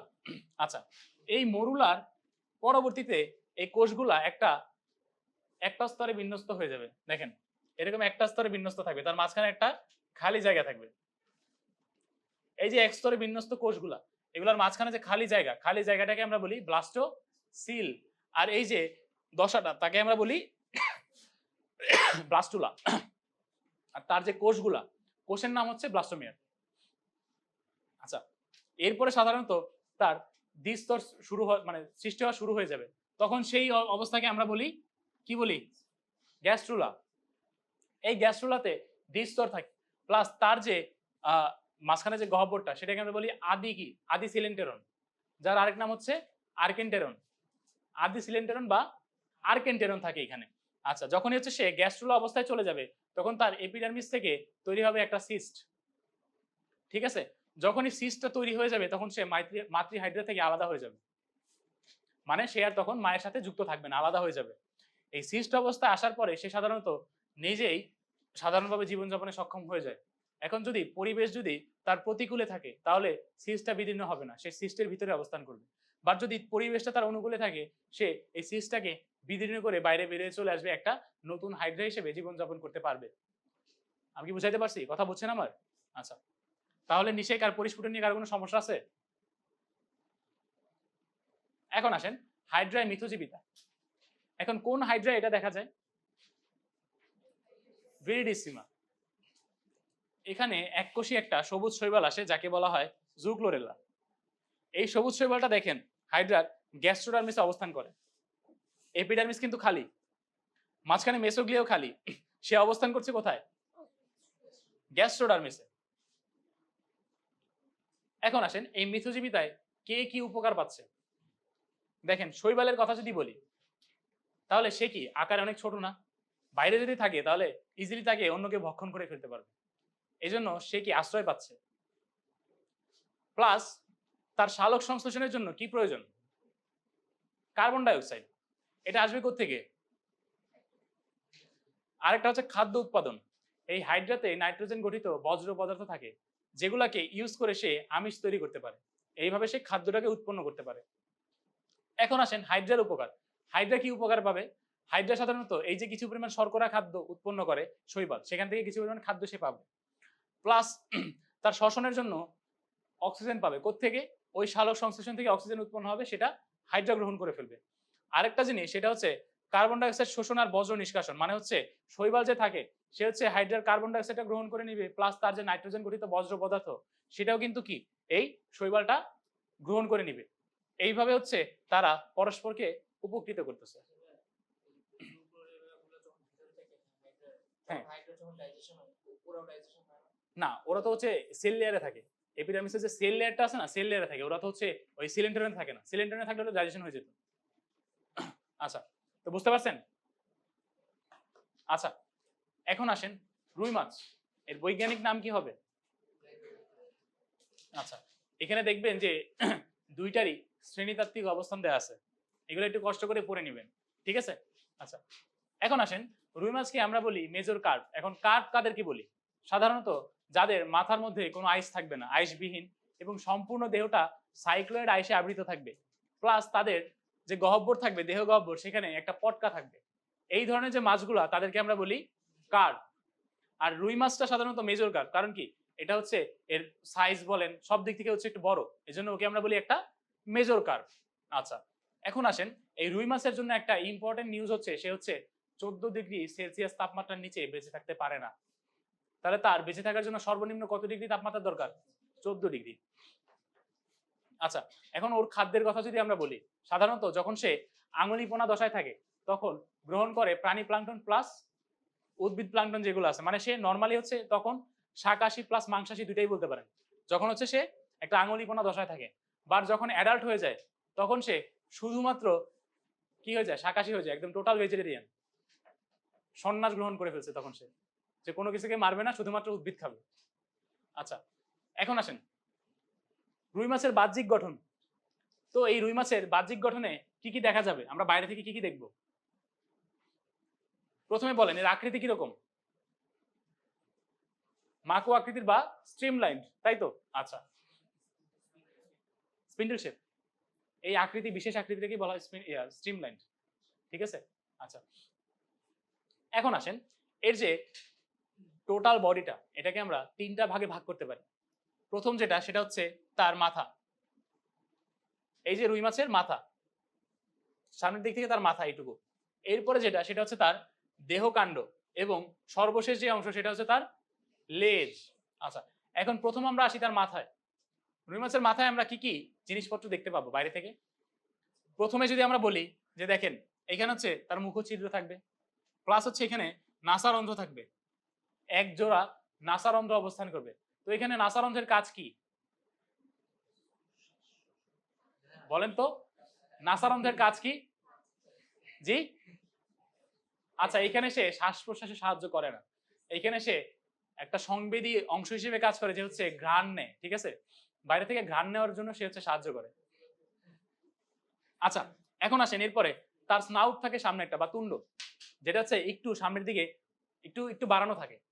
আচ্ছা, এরপরে আসেন এখানে তার দেখেন একটা কানকো থাকতেছে, কানকো বা অপারকুলাম বলি আমরা এটাকে। আচ্ছা, এই কানকোর পেছনের দিকে একটা পর্দা থাকে, নাম কি তার? ব্রাকিওস্টিকাল পর্দা। তাহলে ব্রাকিওস্টিকাল পর্দার সংখ্যা রুই মাছে কয়টা? দুইটা। আপনারা চালাক। আচ্ছা, সকালের বেশি একজনকে জিজ্ঞেস করছিলাম যে চোখ কয়টা, বলতেছে ভাই একটা। ছবিতে দেখছে একটা, সে বলতেছে একটা। আচ্ছা, এই জন্য বললাম যে আপনারা চালাক। আচ্ছা, এখন দেখেন এইখানে এই যে চোখ, রুই মাছের চোখ, ঠিক আছে? এই চোখে কি কোনো পাতা থাকবে? এই রুই মাছের চোখের পাতা নাই, কোনো মাছেরই চোখের পাতা নাই, ঠিক আছে? মাছের চোখের পাতা থাকে না, এটা এখনই অন্তরে ধারণ করে নেন যে মাছের চোখের কোনো পাতা নাই। আচ্ছা, এখন আসেন তার দেহকাণ্ড। তার দেহকাণ্ডের মধ্যে দেখবেন যে বোল্ড করে লেখা আছে, সেখানে হচ্ছে তিনটা ছিদ্র থাকে, ছিদ্রপথ। সামনে থেকে যখন আমরা পেছন দিকে যাব তখন, হ্যাঁ, তখন হচ্ছে আমরা পায়ু ছিদ্র, জনন ছিদ্র আর রেচন ছিদ্র পাবো, যেগুলোকে আমরা সংক্ষেপে বলতে পারি পাঁজর, ঠিক আছে? এই পাঁজর দিয়ে হচ্ছে মনে রাখবেন আপনারা। আচ্ছা, এখন দেখেন তার দেহকাণ্ড কোন ধরনের আইসে আবৃত? সাইক্লয়েড। এছাড়া আর কি কি আইস থাকতে পারে? মানে রুই মাছের না, অন্যান্য মাছের।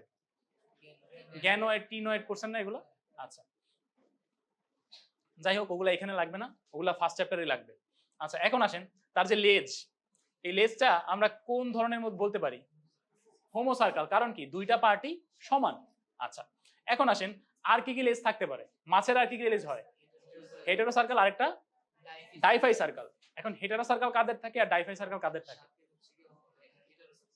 আর যে লাংফিশ করছেন না, হ্যাঁ, ওইগুলোর থাকে সাধারণত ডাইফাই সার্কাল। আচ্ছা, হ্যাঁ, সার্কিপ্টরি। আচ্ছা, এখন আসেন, এখন আমরা পড়বো যে রুই মাছের বিভিন্ন ধরনের যে পাখনাগুলো আছে সেগুলা। এটা কি বলেন তো?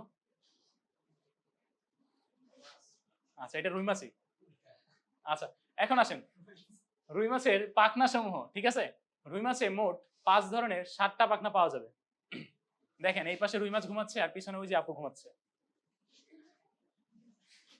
আচ্ছা, দেখেন এখানে সাধারণত কয় ধরনের? 5 ধরনের, মোট 7টা পাখনা থাকে। তো এখানে আমরা ভাগ করতে পারি যুগ্ম পাখনা আর অযুগ্ম পাখনা। এর মধ্যে যুগ্ম পাখনা থাকে 2 জোড়া, আর তাহলে অযুগ্ম পাখনা কয়টা থাকবে? এই যে অযুগ্ম বললাম, তা কয়টা থাকবে? 3টা। আচ্ছা, যুগ্ম পাখনা হচ্ছে বক্ষ পাখনা আর শ্রোণী পাখনা। আচ্ছা, এখন আপনাদের এখান থেকে যেটা যেটা লাগবে যে এদের পাখনা রশ্মির সংখ্যা কয়টা, এটা হচ্ছে এখান থেকে ইম্পর্টেন্ট কোশ্চেন, প্লাস তাদের কাজ কি, কেন আছে এই পাখনাগুলো, না থাকলে কি হইতো, ঠিক আছে? আচ্ছা, এখন আমরা দেখব। আচ্ছা, তার আগে আমরা একটা জিনিস দেখে আসি, এই যে আমরা যে বললাম যে যুগ্ম পাখনার মধ্যে আমরা বললাম কি বক্ষ পাখনা আর শ্রোণী পাখনা, আদৌ কি এই দুইটাই নাকি অন্য কিছু আছে? আপনারা বিশ্বাস করবেন কেন আমার কথা? দেখে বিশ্বাস করেন। দেখেন এই যে দুইটা, এটা কি বক্ষ পাখনা, আর এই যে দুইটা এটা কি শ্রোণী পাখনা, এছাড়া কি আর ডাবল কোনো কিছু দেখা যাচ্ছে? তাহলে যুগ্ম পাইলাম এই দুইটাই, ঠিক আছে। আচ্ছা, এখন আসেন প্রথমে এই বক্ষ পাখনা। এই বক্ষ পাখনা সাধারণত 16 থেকে 17টা পাখনা রশ্মি যুক্ত হয়। দেখেন 16 থেকে 17টা পাখনা রশ্মি যুক্ত হবে, প্লাস এ কি করবে দেখেন, অনেকে আছেন সাঁতার কাটেন, তাই না? যখন হচ্ছে ধরেন নিচের দিক থেকে উপরের দিকে মানুষ সাঁতার কাটতে কাটতে উঠে, তখন কি হাতের সাহায্য নেয়, তাই না? এই বক্ষ পাখনাকে আপনি আমাদের হাতের সাথে তুলনা করতে পারেন। তাহলে সে কি করবে? সে হচ্ছে গভীর থেকে মাছটাকে উপরের দিকে উঠাতে সাহায্য করবে। আচ্ছা, এখন আসেন শ্রোণী পাখনা বা পেলভিক ফিন যেটা, এই পেলভিক ফিনে পাখনা রশ্মি কয়টা থাকে? 9টা পাখনা রশ্মি থাকে এখানে। আচ্ছা, তো ওর কাজ কি? এই শ্রোণী পাখনার কিন্তু অনেকগুলা কাজ। দেখেন কি করবে সে? মাছকে উপরে আর নিচের দিকে চলতে সাহায্য করবে, প্লাস সে কি করবে? দ্রুত ঘুরতে আর থামতে সাহায্য করবে। এই দ্রুত ওয়ার্ডটা মনে রাখবেন, ঠিক আছে? দ্রুত ঘুরতে আর থামতে সাহায্য করবে কে? শ্রোণী পাখনা। এখন আসেন এরপরে অযুগ্ম পাখনা। এখন পৃষ্ঠ পাখনা কোনটা সেটা তো চিনেন সবাই, তাই না? না চিনলে কি আবার দেখাবো? আচ্ছা আচ্ছা দেখাচ্ছি। এই যে এটা হচ্ছে একটা পৃষ্ঠ পাখনা, ঠিক আছে? সেটা হচ্ছে পিঠের দিকে অবস্থান করে, এজন্য তার নাম কি? পৃষ্ঠ পাখনা। আচ্ছা, এখন আসেন এই যে পৃষ্ঠ পাখনা, এইটাতে পাখনা রশ্মি কয়টা থাকে? 15 থেকে 16টা পাখনা রশ্মি থাকতে পারে। এখন ওর কাজ কি? ওর কাজ হচ্ছে মাছ যেন উল্টে না যায় সেদিকে হচ্ছে ও সাহায্য করে। মানে মাছকে উল্টানোর হাত থেকে রক্ষা করে কে? পৃষ্ঠ পাখনা। ওর আরেকটা কাজ আছে দেখেন, মাছকে হঠাৎ ঘুরতে ও থেমে যেতে সাহায্য করে কে? পৃষ্ঠ পাখনা। এইখানে আমরা কি বললাম? দ্রুত ঘুরতে আর থামতে সাহায্য করে শ্রোণী পাখনা। তো একটা কি হঠাৎ আর একটা দ্রুত, এই জিনিসটা একটু খেয়াল রাখা লাগবে। এরপরে আসেন পায়ু পাখনা। এই পায়ু পাখনা মেনলি হচ্ছে ও মাছটাকে সুস্থিত করে রাখে। নৌকার প্রপেলার তো দেখছেন, ওই যে ইঞ্জিন চালিত যে নৌকাগুলো আছে, তাই না? এখন সেগুলাকে আপনি যদি এরকম এরকম করেন দেখবেন যে নৌকা এই পাশে যাচ্ছে এই পাশে যাচ্ছে, তাই না? এখন সেগুলাকে সুস্থিতি রাখতে আমাদের প্রপেলারটাকে একদম সোজাভাবে ধরতে হয়, তাহলে হচ্ছে নৌকাটা সোজা যাবে, তাই না? এরকম হচ্ছে এই পায়ু পাখনা। এই পায়ু পাখনাটা মাছকে সাঁতারের সময় সুস্থিত করে রাখে। আর ওর পাখনা রশ্মির সংখ্যা 7টি। বুঝতে পারছেন? আচ্ছা, এখন আসেন লাস্ট যেটা হচ্ছে তার পুচ্ছ পাখনা। এই পুচ্ছ পাখনা সব থেকে বেশি পাখনা রশ্মি যুক্ত। কয়টা পাখনা রশ্মি থাকে এখানে? 19টা। আর ও হচ্ছে মাছের প্রধান চলনাঙ্গ। মাছ ধরছেন কখনো? দেখবেন যে লেজ দিয়ে মাছ হচ্ছে বাড়ি দেওয়ার চেষ্টা করে, ঠিক আছে? কারণ কি? তাদের লেজে অনেক বেশি পরিমাণ শক্তি থাকে, কারণ এটাই হচ্ছে তার প্রধান চলনাঙ্গ। এখন আসেন এই জিনিসগুলো আমরা সহজে কিভাবে মনে রাখতে পারি, কারণ এতগুলা রশ্মি কোনটা কার এগুলা প্যাচ লাগতেই পারে, তাই না? আচ্ছা, এখন আমরা একটু দেখি সিকোয়েন্স অনুযায়ী আমরা যাব। দেখেন আপনি একটা জিনিস মনে রাখবেন যে এইখানে রুই মাছের দেহকাণ্ডের মধ্যে লেজ বাদ দিয়ে লেজেরটা মুখস্থ করে নেবেন কয়টা? 19টা। এটা মুখস্থ একদম। এইটা বাদে এই যে দেহকাণ্ডের মধ্যে বাকি যেই 4 ধরনের পাখনা রশ্মি আছে সেগুলোর নাম্বার আমরা কিভাবে বের করব? আপনি যখন সামনে থেকে পেছনের দিকে যাবেন তখন এই পাখনা রশ্মির সংখ্যা কমতে থাকবে। দেখেন বক্ষ পাখনা রশ্মির সংখ্যা কয়টা? 16 থেকে 17। এখন এরপরে কোনটা আসবে? দেখেন পৃষ্ঠ পাখনা। পৃষ্ঠে কয়টা থাকে? 15 থেকে 16। শ্রোণী পাখনায় কয়টা থাকে? 9টা। আর পায়ু পাখনায় কয়টা থাকে? সামনে থেকে পেছনে গেলে কমে। এখন কি ভুল হবে এগুলা? যদি নাম্বার মনে থাকে বাট কোনটা কোনটার সেটা যদি মনে না রাখতে পারেন সমস্যা নাই, এইভাবে সিকোয়েন্স অনুযায়ী মনে রাখবেন।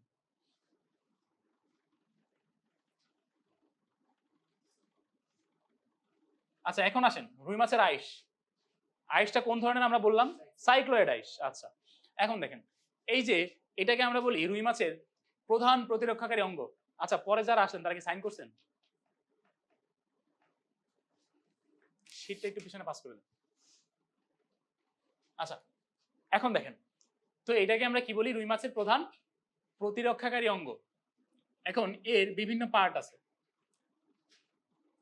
পার্টগুলোতে আমরা পরে যাচ্ছি, আগে আসি তার সৃষ্টি কোথা থেকে। আমাদের ত্বকের কি বিভিন্ন স্তর আছে জানেন তো? এপিডার্মিস, ডার্মিস, তাই না? এই ধরনের লেয়ার থাকে অনেকগুলো। তো এরকমই মাছের যে ডার্মাল লেয়ার আছে, এই ডার্মাল স্তর থেকে সাধারণত এই আইসগুলা সৃষ্টি হয়, ত্বকের ডার্মাল লেয়ার থেকে।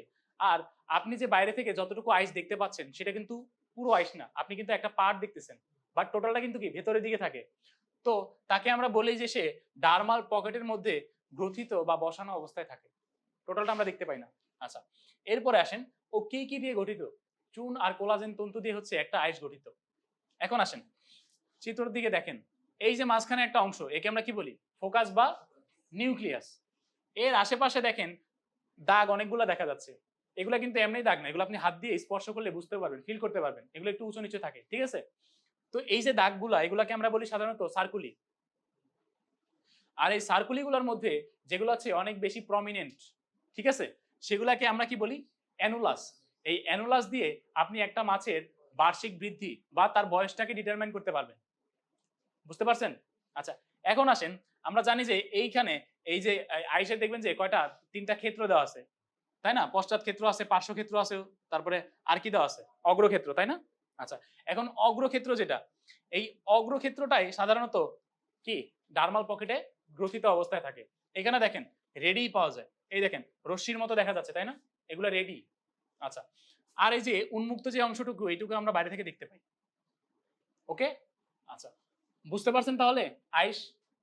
আচ্ছা, এখন আসেন রুই মাছের রক্ত সংবহন তন্ত্র। এখন আমাদেরও তো রক্ত সংবহন তন্ত্র আছে, তাই না?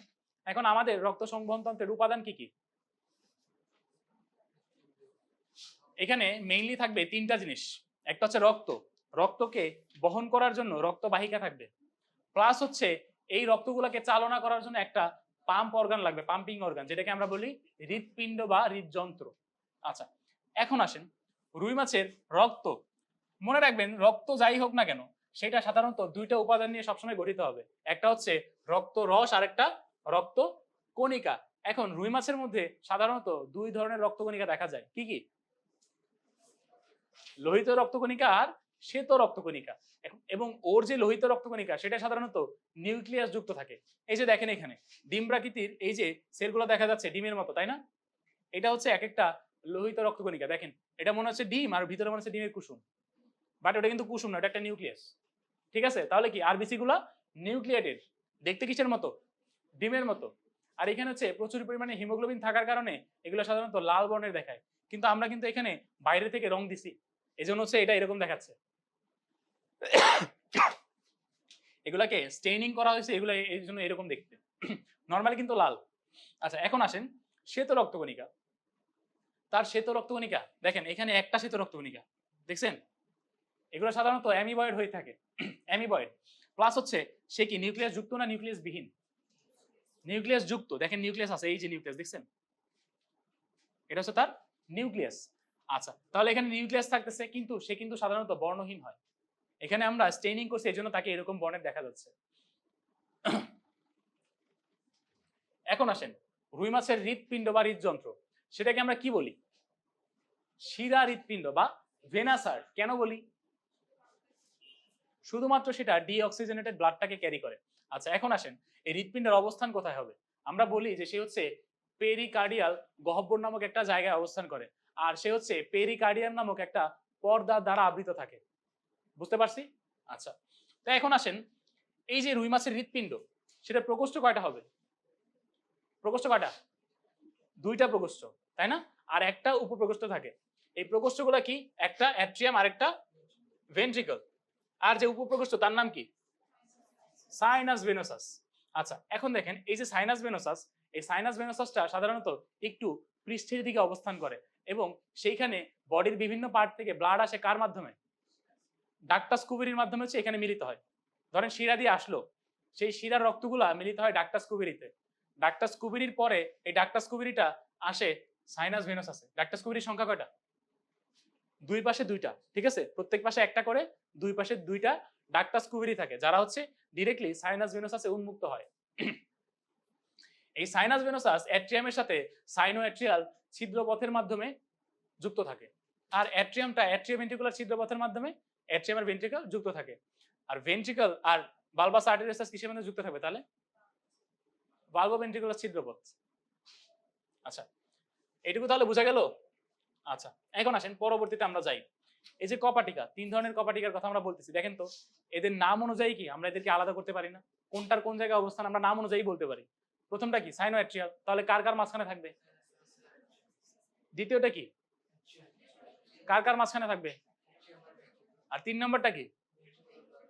আচ্ছা, এখন দেখেন আপনার তো লাগতেছে মানে অনেক সহজ, তাই না?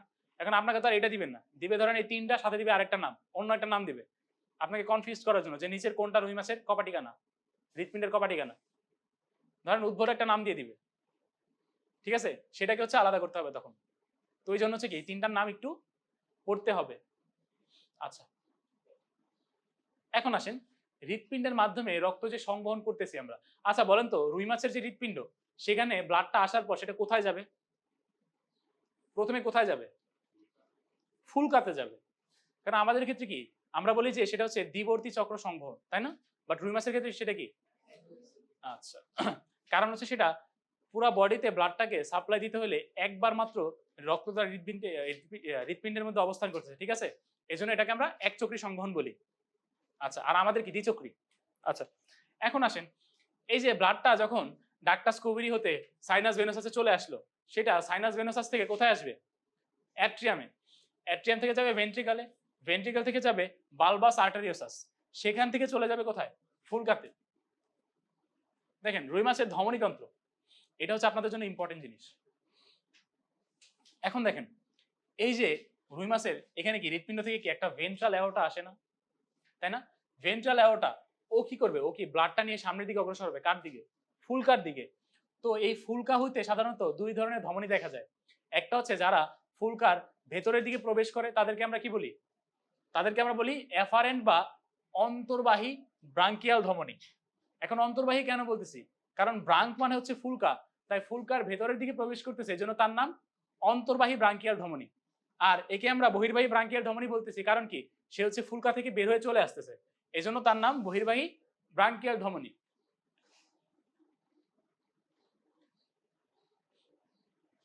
আপুরা কথা পরে বললেন, একটু পড়াশোনার দিকে মনোযোগ দেন।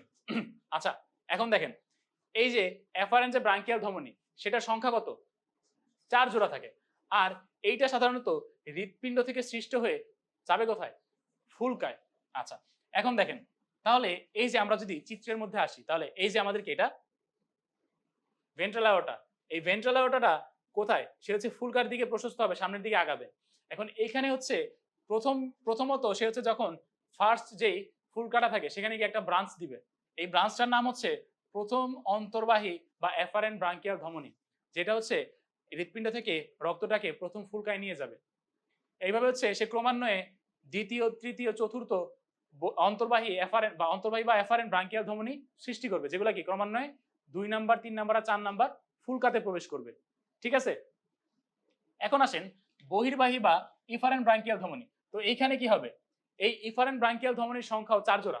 সেগুলো সাধারণত ফুলকার এখান থেকে উৎপত্তি হয়ে ফুলকা থেকে বের হয়ে চলে আসবে। এখন প্রথমে আসেন এই যে প্রথম বহির্বাহী ব্রঙ্কিয়াল ধমনী, যেটা ও কি করবে? ও সামনে একটা সিউডো ব্রাঙ্ক থাকে, যেটা হচ্ছে আমরা বলি হাইওয়েড আর্চের সিউডো ব্রাঙ্ক। ঠিক আছে? এই সিউডো ব্রাঙ্কের এদিকে যখন যাবে তখন তার নাম হয়ে যায় সাধারণত হাইওয়েড আর্চের এদিকে যেহেতু গেছে তখন তাকে আমরা বলি হাইওয়েড ধমনী। আচ্ছা, হাইওয়েড ধমনী তাহলে সাপ্লাই দিবে কাকে? সিউডো ব্রাঙ্ককে। এখন আচ্ছা, এইখানে এই যে প্রথম বহির্বাহী ব্রঙ্কিয়াল ধমনী যেটা আছে সেটা হচ্ছে হাইওয়েড আর্চের দিকে যাবে। হাইওয়েড আর্চের দিকে গেলে তার নাম হয়ে যাবে হাইওয়েড ধমনী। আর হাইওয়েড আর্চের ভিতরে থাকে একটা সিউডো ব্রাঙ্ক। এই হাইওয়েড ধমনীটা সাপ্লাই দিবে সিউডো ব্রাঙ্ককে। এখন আসেন এই যে প্রথম বহির্বাহী ব্রঙ্কিয়াল ধমনী সে কি সামনে হাইওয়েড ধমনী হিসেবে বিস্তৃত। এই হাইওয়েড ধমনীর একটা শাখা আবার চলে যাবে রুই মাছের চোখে। এখন চোখে চলে যাবে এই জন্য তার নাম কি হয়ে যাবে? অপথ্যালমিক ধমনী। আচ্ছা, আপনারা যে বিভিন্ন চোখের ডক্টরের কাছে যান তাদেরকে আমরা কি বলি? অপথ্যালমোলজিস্ট, তাই না? চোখে যায় এজন্য এই ধমনীটার নাম কি? অপথ্যালমিক ধমনী। আচ্ছা, এখন আসেন তাহলে এই প্রথম বহির্বাহী ব্রঙ্কিয়াল ধমনী সৃষ্টি হয়ে গেল এখান থেকে। আর এই পাশ থেকে আসবে কি? দ্বিতীয় বহির্বাহী ব্রঙ্কিয়াল ধমনী। এখন এই প্রথম আর দ্বিতীয় দুইজন মিলে তৈরি করবে একটা মহাধমনী যার নাম ল্যাটারাল অ্যাওর্টা। নাম কি? Lateral aorta. কিন্তু 3 নাম্বার আর 4 নাম্বার তারা ডিরেক্টলি এই ল্যাটারাল অ্যাওর্টায় আসবে না। ল্যাটারাল অ্যাওর্টার সাথে যুক্ত হওয়ার আগে 3 আর 4 তারা পরস্পর একবার মিলিত হবে এখানে। পরস্পর একবার মিলিত হওয়ার পরে তারা ল্যাটারাল অ্যাওর্টায় উন্মুক্ত হবে। বুঝতে পারছেন? আচ্ছা, তাহলে এই যে ল্যাটারাল অ্যাওর্টা, এই ল্যাটারাল অ্যাওর্টা যখন হচ্ছে রুই মাছের সামনের দিকে অগ্রসর হবে তখন তার নাম কি হয়ে যাবে?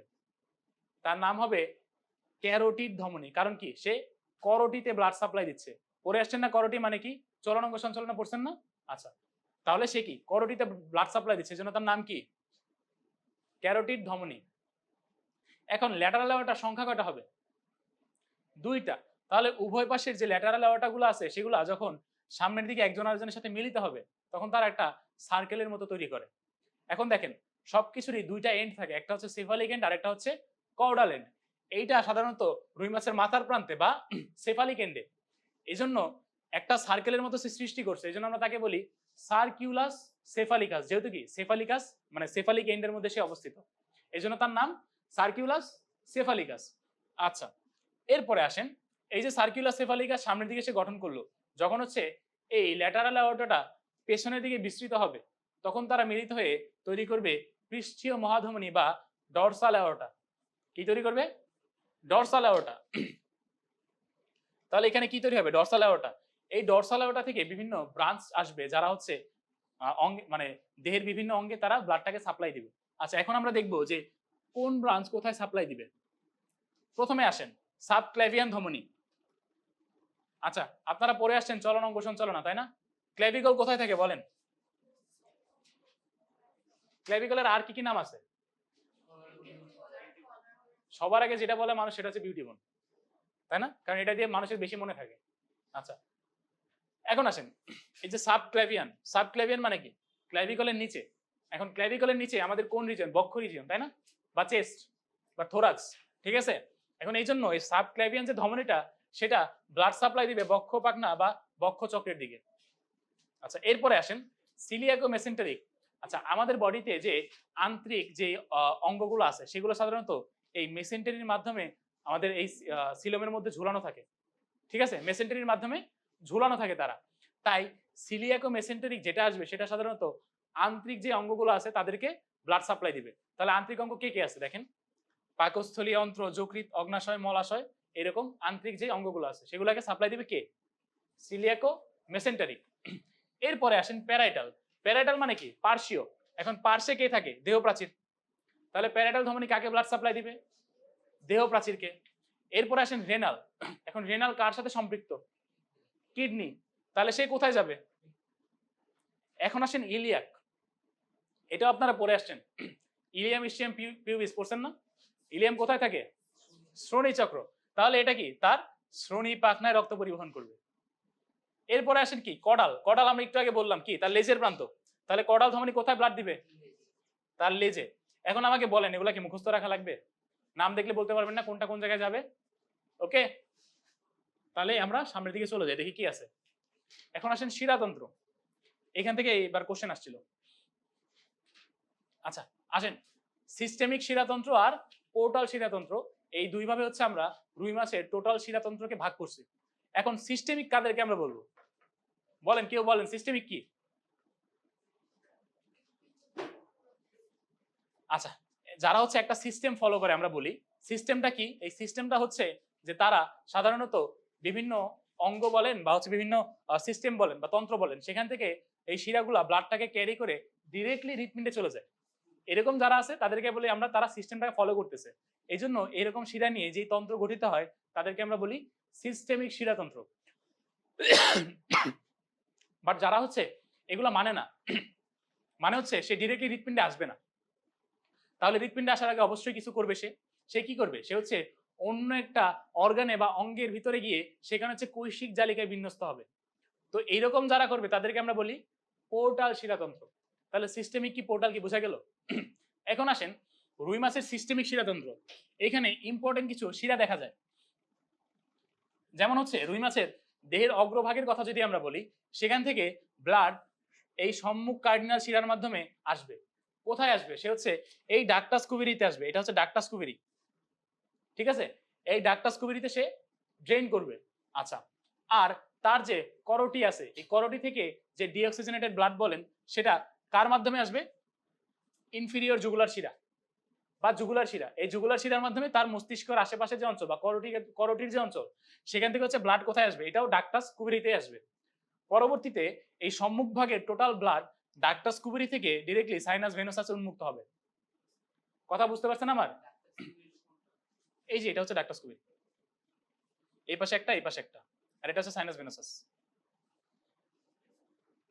আচ্ছা, তাহলে সম্মুখ কার্ডিনাল আর ইনফিরিয়র জুগুলার গেল, তারা কি করে? বডির সম্মুখ ভাগ থেকে রক্তটাকে পরিবহন করতেছে। আচ্ছা, এখন আসেন, তাহলে পশ্চাৎ ভাগ তো বাকি রয়ে গেল, সেখান থেকে কি করবে? সেখান থেকে মেইনলি করে এই কার্ডিনাল শিরা, পশ্চাৎ কার্ডিনাল শিরা। দেখেন পেছনের দিকে একদম থাকে কর্ডাল শিরা। এই কর্ডাল শিরা প্রথমত বিভক্ত হয় দুইটা ভাগে, একটা পোর্টাল শিরা গঠন করে আর একটা নর্মাল সিস্টেমিক থাকে। এখন এই যে সিস্টেমিক ভাগ, এইটা আবার এইখানে কি দুইটা ভাগে ভাগ হয়। কি কি ভাগ?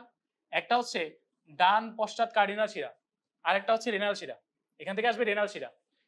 এই যে রেনাল শিরা, সে কি করবে? সে হচ্ছে বৃক্কে চলে যাবে।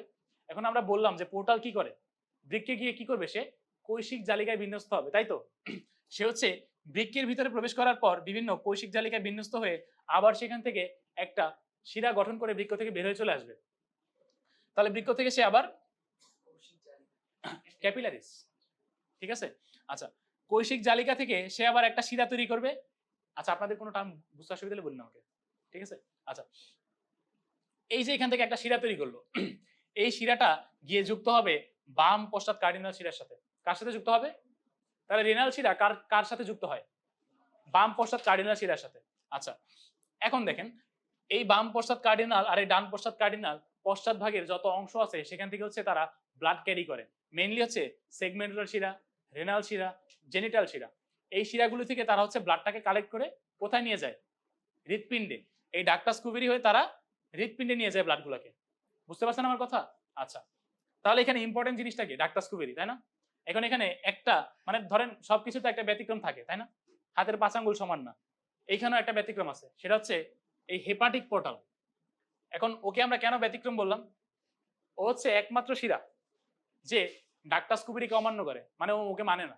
ও ডিরেক্টলি হৃৎপিণ্ডের সাইনাস ভেনাসাস মুক্ত হয়। তাহলে এখন দেখেন আমরা এখানে দেখি আগে কি হচ্ছে। এখানে এই কর্ডাল শিরা থেকে এখান থেকে আমাদের হেপাটিক পোর্টাল শিরাটা চলে আসলো। এটা কোথায় যাবে? ডিরেক্টলি এখানে যকৃতে চলে আসলো। এই যকৃতে আসার পর সে কি করবে? বিভিন্ন ক্যাপিলারিজে ভাগ হয়ে যাবে বা কৈশিক জালিকায় বিন্যস্ত হবে। কৈশিক জালিকায় বিন্যস্ত হওয়ার পর এখান থেকে সে একটা শিরা গঠন করে ডিরেক্টলি হৃৎপিণ্ডের সাইনাস ভেনাসাস মুক্ত হবে। তাহলে কি ও একমাত্র ব্যতিক্রম যে হচ্ছে কি সাইনাস ভেনাসাস মুক্ত হচ্ছে ডাক্টাস কুবেরি বাদ দিয়ে, তাই তো? এটা মনে থাকবে। আচ্ছা, তাহলে এই হচ্ছে আমাদের কি রুই মাছের শিরাতন্ত্র। বুঝতে পারছেন সবাই? না বুঝলে বলেন, আবার বুঝাই দিব। এমন কি কেউ আছেন যে বুঝেন নাই? সবাই বুঝছেন? যাক, জি জি, এটা হচ্ছে ওই যে আমাদের যে ওই কার্ডিনাল যে ভেনটা আছে না, পোস্টেরিয়র কার্ডিনাল ভেন, হ্যাঁ বাম পাশেরটা, লেফট পোস্টেরিয়র কার্ডিনাল ভেনের সাথে। হ্যাঁ। আচ্ছা, এখন আমরা আসি রুই মাছের শ্বসনতন্ত্র। রুই মাছের প্রধান শ্বসন অঙ্গ কোনটা? ফুলকা। আর এখানে আপনাদের বইতে লেখা আছে যে এক্সেসরি হিসেবে আরো দুইটা জিনিস থাকতে পারে, মানে এদেরকে ধরা যায় না এক্সেসরি, তাও বলছে কি কি। একটা হচ্ছে ব্রাকিওস্টিকাল পর্দা, আর একটা পটকা বা বায়ুথলি। আচ্ছা, এখন আসেন ফুলকার সংখ্যা কত? বাট ফুলকা ছিদ্রের সংখ্যা কত? 5 জোড়া, কারণ একটা সিডোব্রাঙ্ক থাকে। এর জন্য হচ্ছে ফুলকা ছিদ্রের সংখ্যা একটা বেড়ে যায়। বুঝতে পারছেন? আচ্ছা, এখন আসেন ফুলকার গঠন। এই যে ফুলকার গঠন, এই ফুলকা সাধারণত দুইটা জিনিস নিয়ে গঠিত হবে। একটা থাকবে ফুলকা আর্চ, আরেকটা থাকবে ফুলকা ফিলামেন্ট। এটা হচ্ছে একটা ফুলকা আর্চ, আর এগুলো হচ্ছে ফুলকা ফিলামেন্ট। তো এই যে ফুলকা আর্চ, ও সাধারণত অস্থিময়, আর ওর এখান থেকে কাটার মতো একটা অংশ বের হবে যেটাকে আমরা বলি ফুলকার একার। এই ফুলকার একারের কাজ কি? সে হচ্ছে গলবিল থেকে এই ফুলকার মধ্যে কোনো ধরনের খাবার আসতে বাধা প্রদান করে। আচ্ছা, এখন আমরা আসি, এই যে ফুলকা ফিলামেন্ট গুলো আছে, এগুলো সাধারণত পরস্পর থেকে ভাগ করা থাকে বা আলাদা করা থাকে। আন্ত ফুলকা ব্যবধায়ক দিয়ে তারা আলাদা, ইন্টারব্রাঙ্কিয়াল সেপ্টাম, ঠিক আছে? আচ্ছা, এখন আসেন এখানে দেখেন এটা কি, তার এই অংশটা কি কি আর্চ। এগুলা কি? এগুলো হচ্ছে তার ফিলামেন্ট। আর এখানে দেখেন এই যে রেখা দেখা যাচ্ছে, দেখছেন? এখন এই যে ফুলকা, ঠিক আছে, এই টোটাল ফুলকার একটা যে সারি ফুলকা ফিলামেন্টের, এই একটা সারিকে আমরা বলি সাধারণত হেমিব্রাঙ্ক। যখন হচ্ছে সেখানে দুইটা সারি চলে আসবে ফুলকা ফিলামেন্টের, সেটাকে আমরা বলবো একটা হলোব্রাঙ্ক বা পূর্ণ ফুলকা। আচ্ছা, এই হচ্ছে ফুলকা থেকে আমাদের জানার বিষয়। এখন আসেন শ্বসন কৌশল। রুই মাছে সাধারণত শ্বাস গ্রহণ করবে আর শ্বাস ত্যাগ করবে, এই তো। এখন এখানে কি হয় দেখবেন আপনাদের বই লেখা আছে যে সেখানে হাইপোব্রাঙ্কিয়াল মাসেল প্লাস হচ্ছে এই হাইওয়েড আর্চ প্লাস ব্রাঙ্কিয়াল আর্চ, এই তিনটা হচ্ছে শ্বাস গ্রহণে সাহায্য করে থাকে।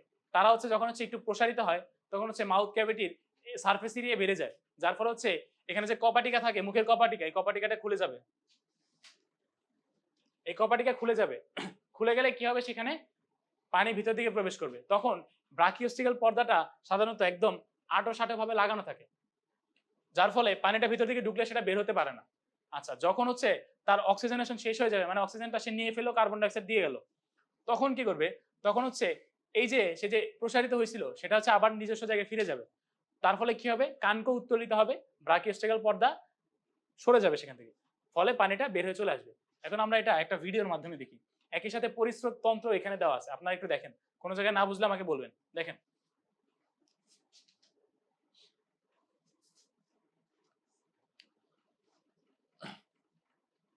দেখেন পানি যাচ্ছে, তাই না? কানকো উত্তোলিত হয়েছে, পানি বের হয়ে চলে আসছে।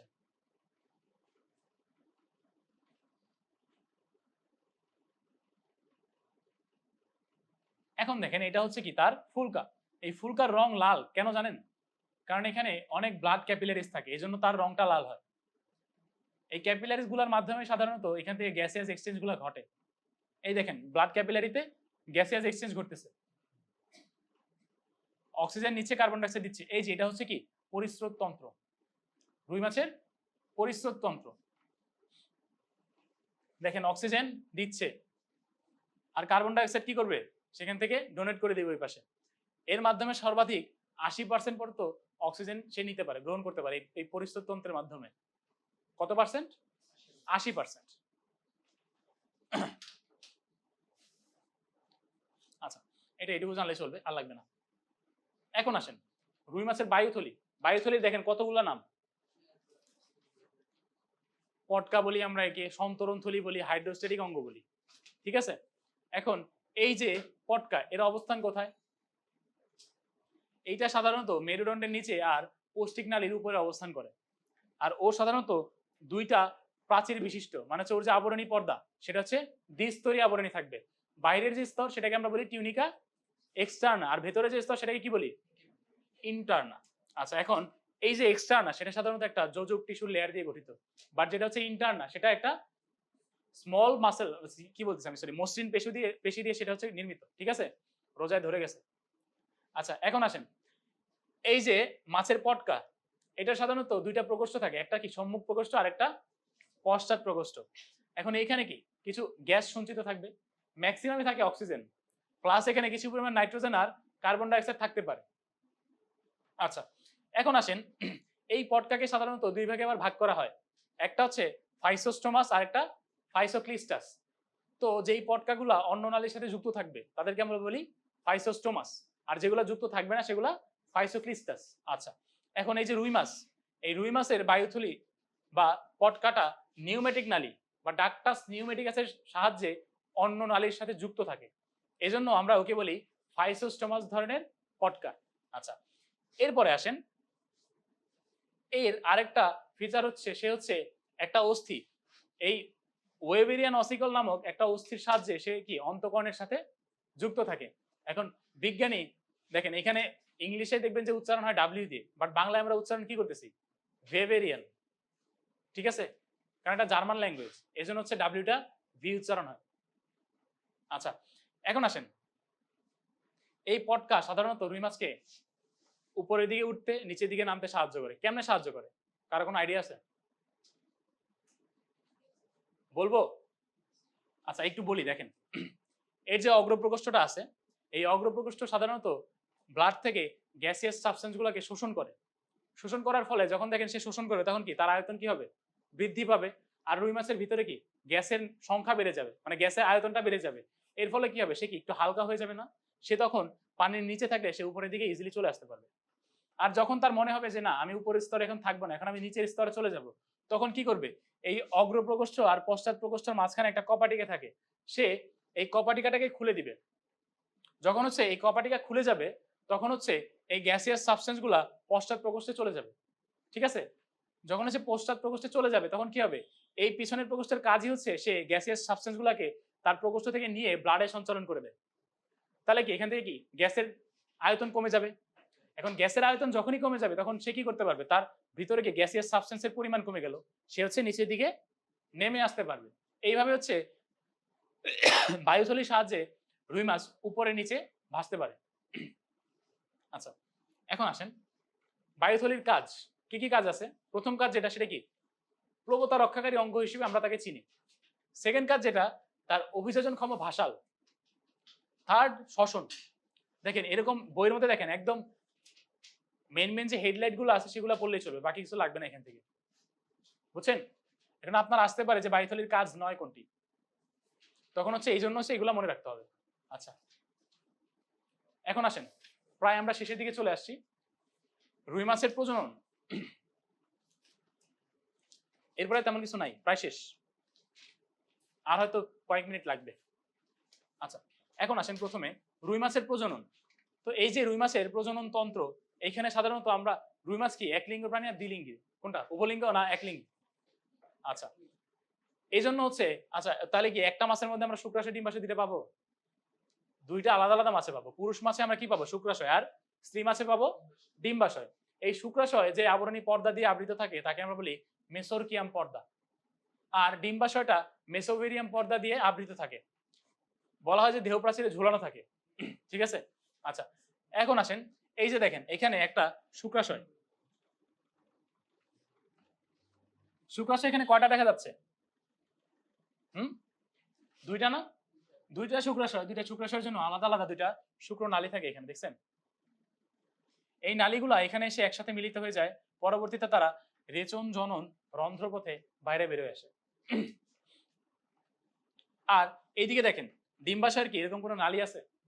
ডিম্বাশয়ের কোনো নালী নাই, বাট তার একটা জিনিস হচ্ছে সে কিন্তু একটা অস্থায়ী, মানে স্ত্রী মাছের ক্ষেত্রে একটা অস্থায়ী জনন রন্ধ্রের সৃষ্টি হয়, যেটা পরবর্তীতে আবার এই প্রজনন মৌসুম চলে গেলে সেটা আবার বিলুপ্ত হয়ে যায়। ঠিক আছে, আচ্ছা এখন আসেন যৌন পরিপক্কতার কথা যদি আমরা বলি, সাধারণত রুই মাছের বয়স যখন 2 বছর হয় তখন ধরা হয় সে যৌন পরিপক্কতা লাভ করে। আর যখন আমরা সাইজের কথা বলবো তখন স্ত্রী মাছের আকার যদি 51 থেকে 70 সেন্টিমিটার হয় আর পুরুষ মাছের আকার যদি 60 থেকে 65 সেন্টিমিটার লম্বা হয় তখন তারা যৌন পরিপক্কতা লাভ করে। এরপরে তাদের প্রজনন ঋতু যেটা, সেটা হচ্ছে সাধারণত বর্ষাকাল বা জুন জুলাই মাস, মানে হচ্ছে জুন জুলাই মাস তাদের প্রজননের জন্য আদর্শ। আচ্ছা, এখন আসেন প্রজনন স্থান। তারা সাধারণত স্রোতজ, মানে মিঠা পানির যে কোনো স্রোতজ জলাশয় তারা ডিম পারতে পারে। স্রোত লাগবে, মেন কথা হচ্ছে স্রোত লাগবে। ঠিক আছে, আচ্ছা এখন আসেন অভিপ্রায়ন। এখন অভিপ্রায়ন জিনিসটা কি? অভিপ্রায়ন জিনিসটা কি?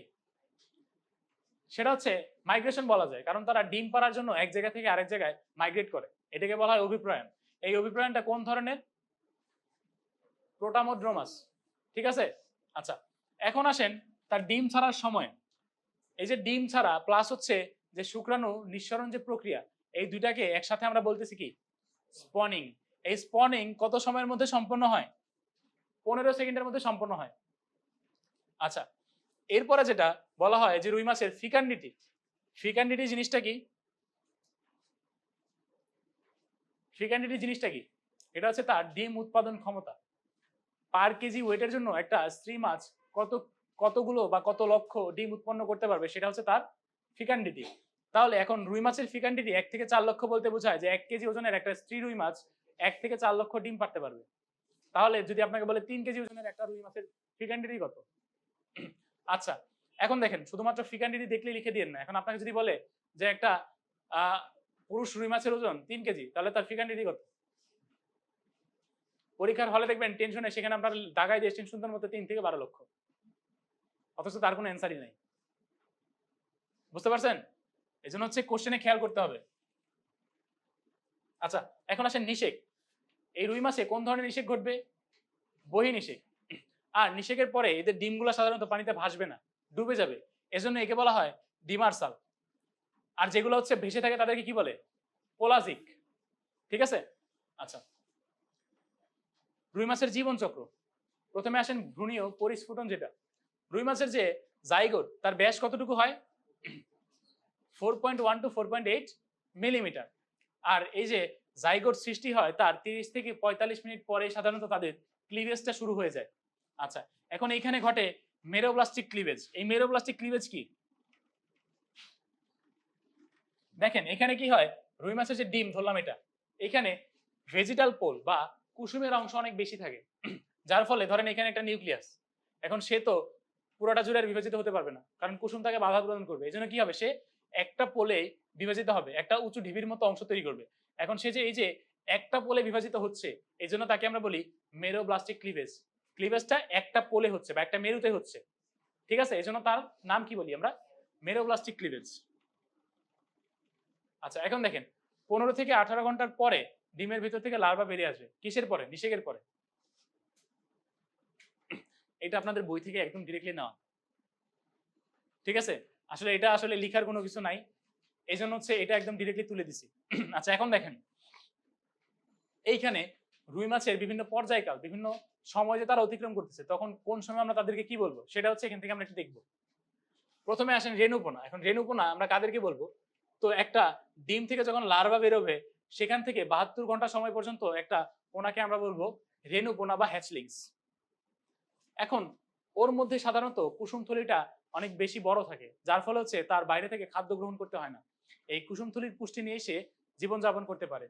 এরপরে আসেন তার আকার যখন 2 থেকে 3 মিলিমিটার পর্যন্ত হবে, তখন তার ঠোঁটে ঝালর প্রকাশ পাবে। আর এই রেণুপোনার বয়স যখন 72 ঘন্টা অতিক্রম করবে, তখন তাকে আমরা বলি ধানীপোনা। সাধারণত 72 ঘন্টা থেকে 8 দিন বয়স্ক এই পোনাগুলোকে আমরা বলি ধানীপোনা বা ফ্রাই। এই ধানীপোনা যখন সে তৈরি হবে, তখন তার যে কুসুমটা ছিল সেটা কিন্তু বিলুপ্ত হয়ে যাবে, আর কুসুম নাই এখন। তাহলে এখন কি করতে হবে, তাকে খাদ্য গ্রহণ করতে হবে। এই জন্য সে সাধারণত প্রাণী প্লাঙ্কটন বা জু প্লাঙ্কটন খেয়ে বৃদ্ধি পায়।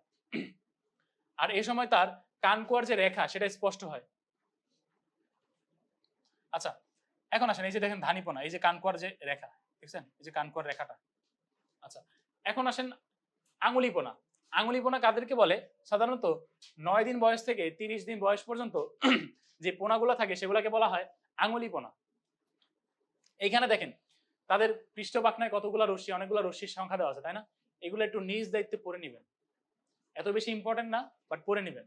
আচ্ছা, এখন আসেন বলা হয়েছে যে 25 দিন পরে এরা দেখতে পরিণত মাছের মতো হয়ে যায়, বাট কি হবে, এরা 30 দিন পর্যন্ত আমাদেরকে আঙুলিপোনাই বলি। আর এরা সাধারণত 30 মিলিমিটার লম্বা হয় বা বড় হয়। সর্বশেষ যেটা, সেটা হচ্ছে ব্রুড মাছ। 30 দিনের পরে এই আঙুলিপোনাগুলা আঙ্গিক পরিবর্তন এমন হয় যে সেগুলো হচ্ছে যে অ্যাডাল্ট ফিশ তাদেরকে রিজেম্বল করে, মানে একদম পূর্ণাঙ্গ বা প্রাপ্তবয়স্ক মাছের মতো তারা দেখতে হয়ে যায়। এই জন্য তাদেরকে আমরা বলি ব্রুড মাছ। বুঝতে পারছেন? আচ্ছা, এইটুকু নিয়ে কারো কোনো কনফিউশন বা কোনো কোশ্চেন যদি থাকে আজকের পড়া থেকে বলেন। কোনো কোশ্চেন আছে কারো? তাহলে আজকের মতো এইখানেই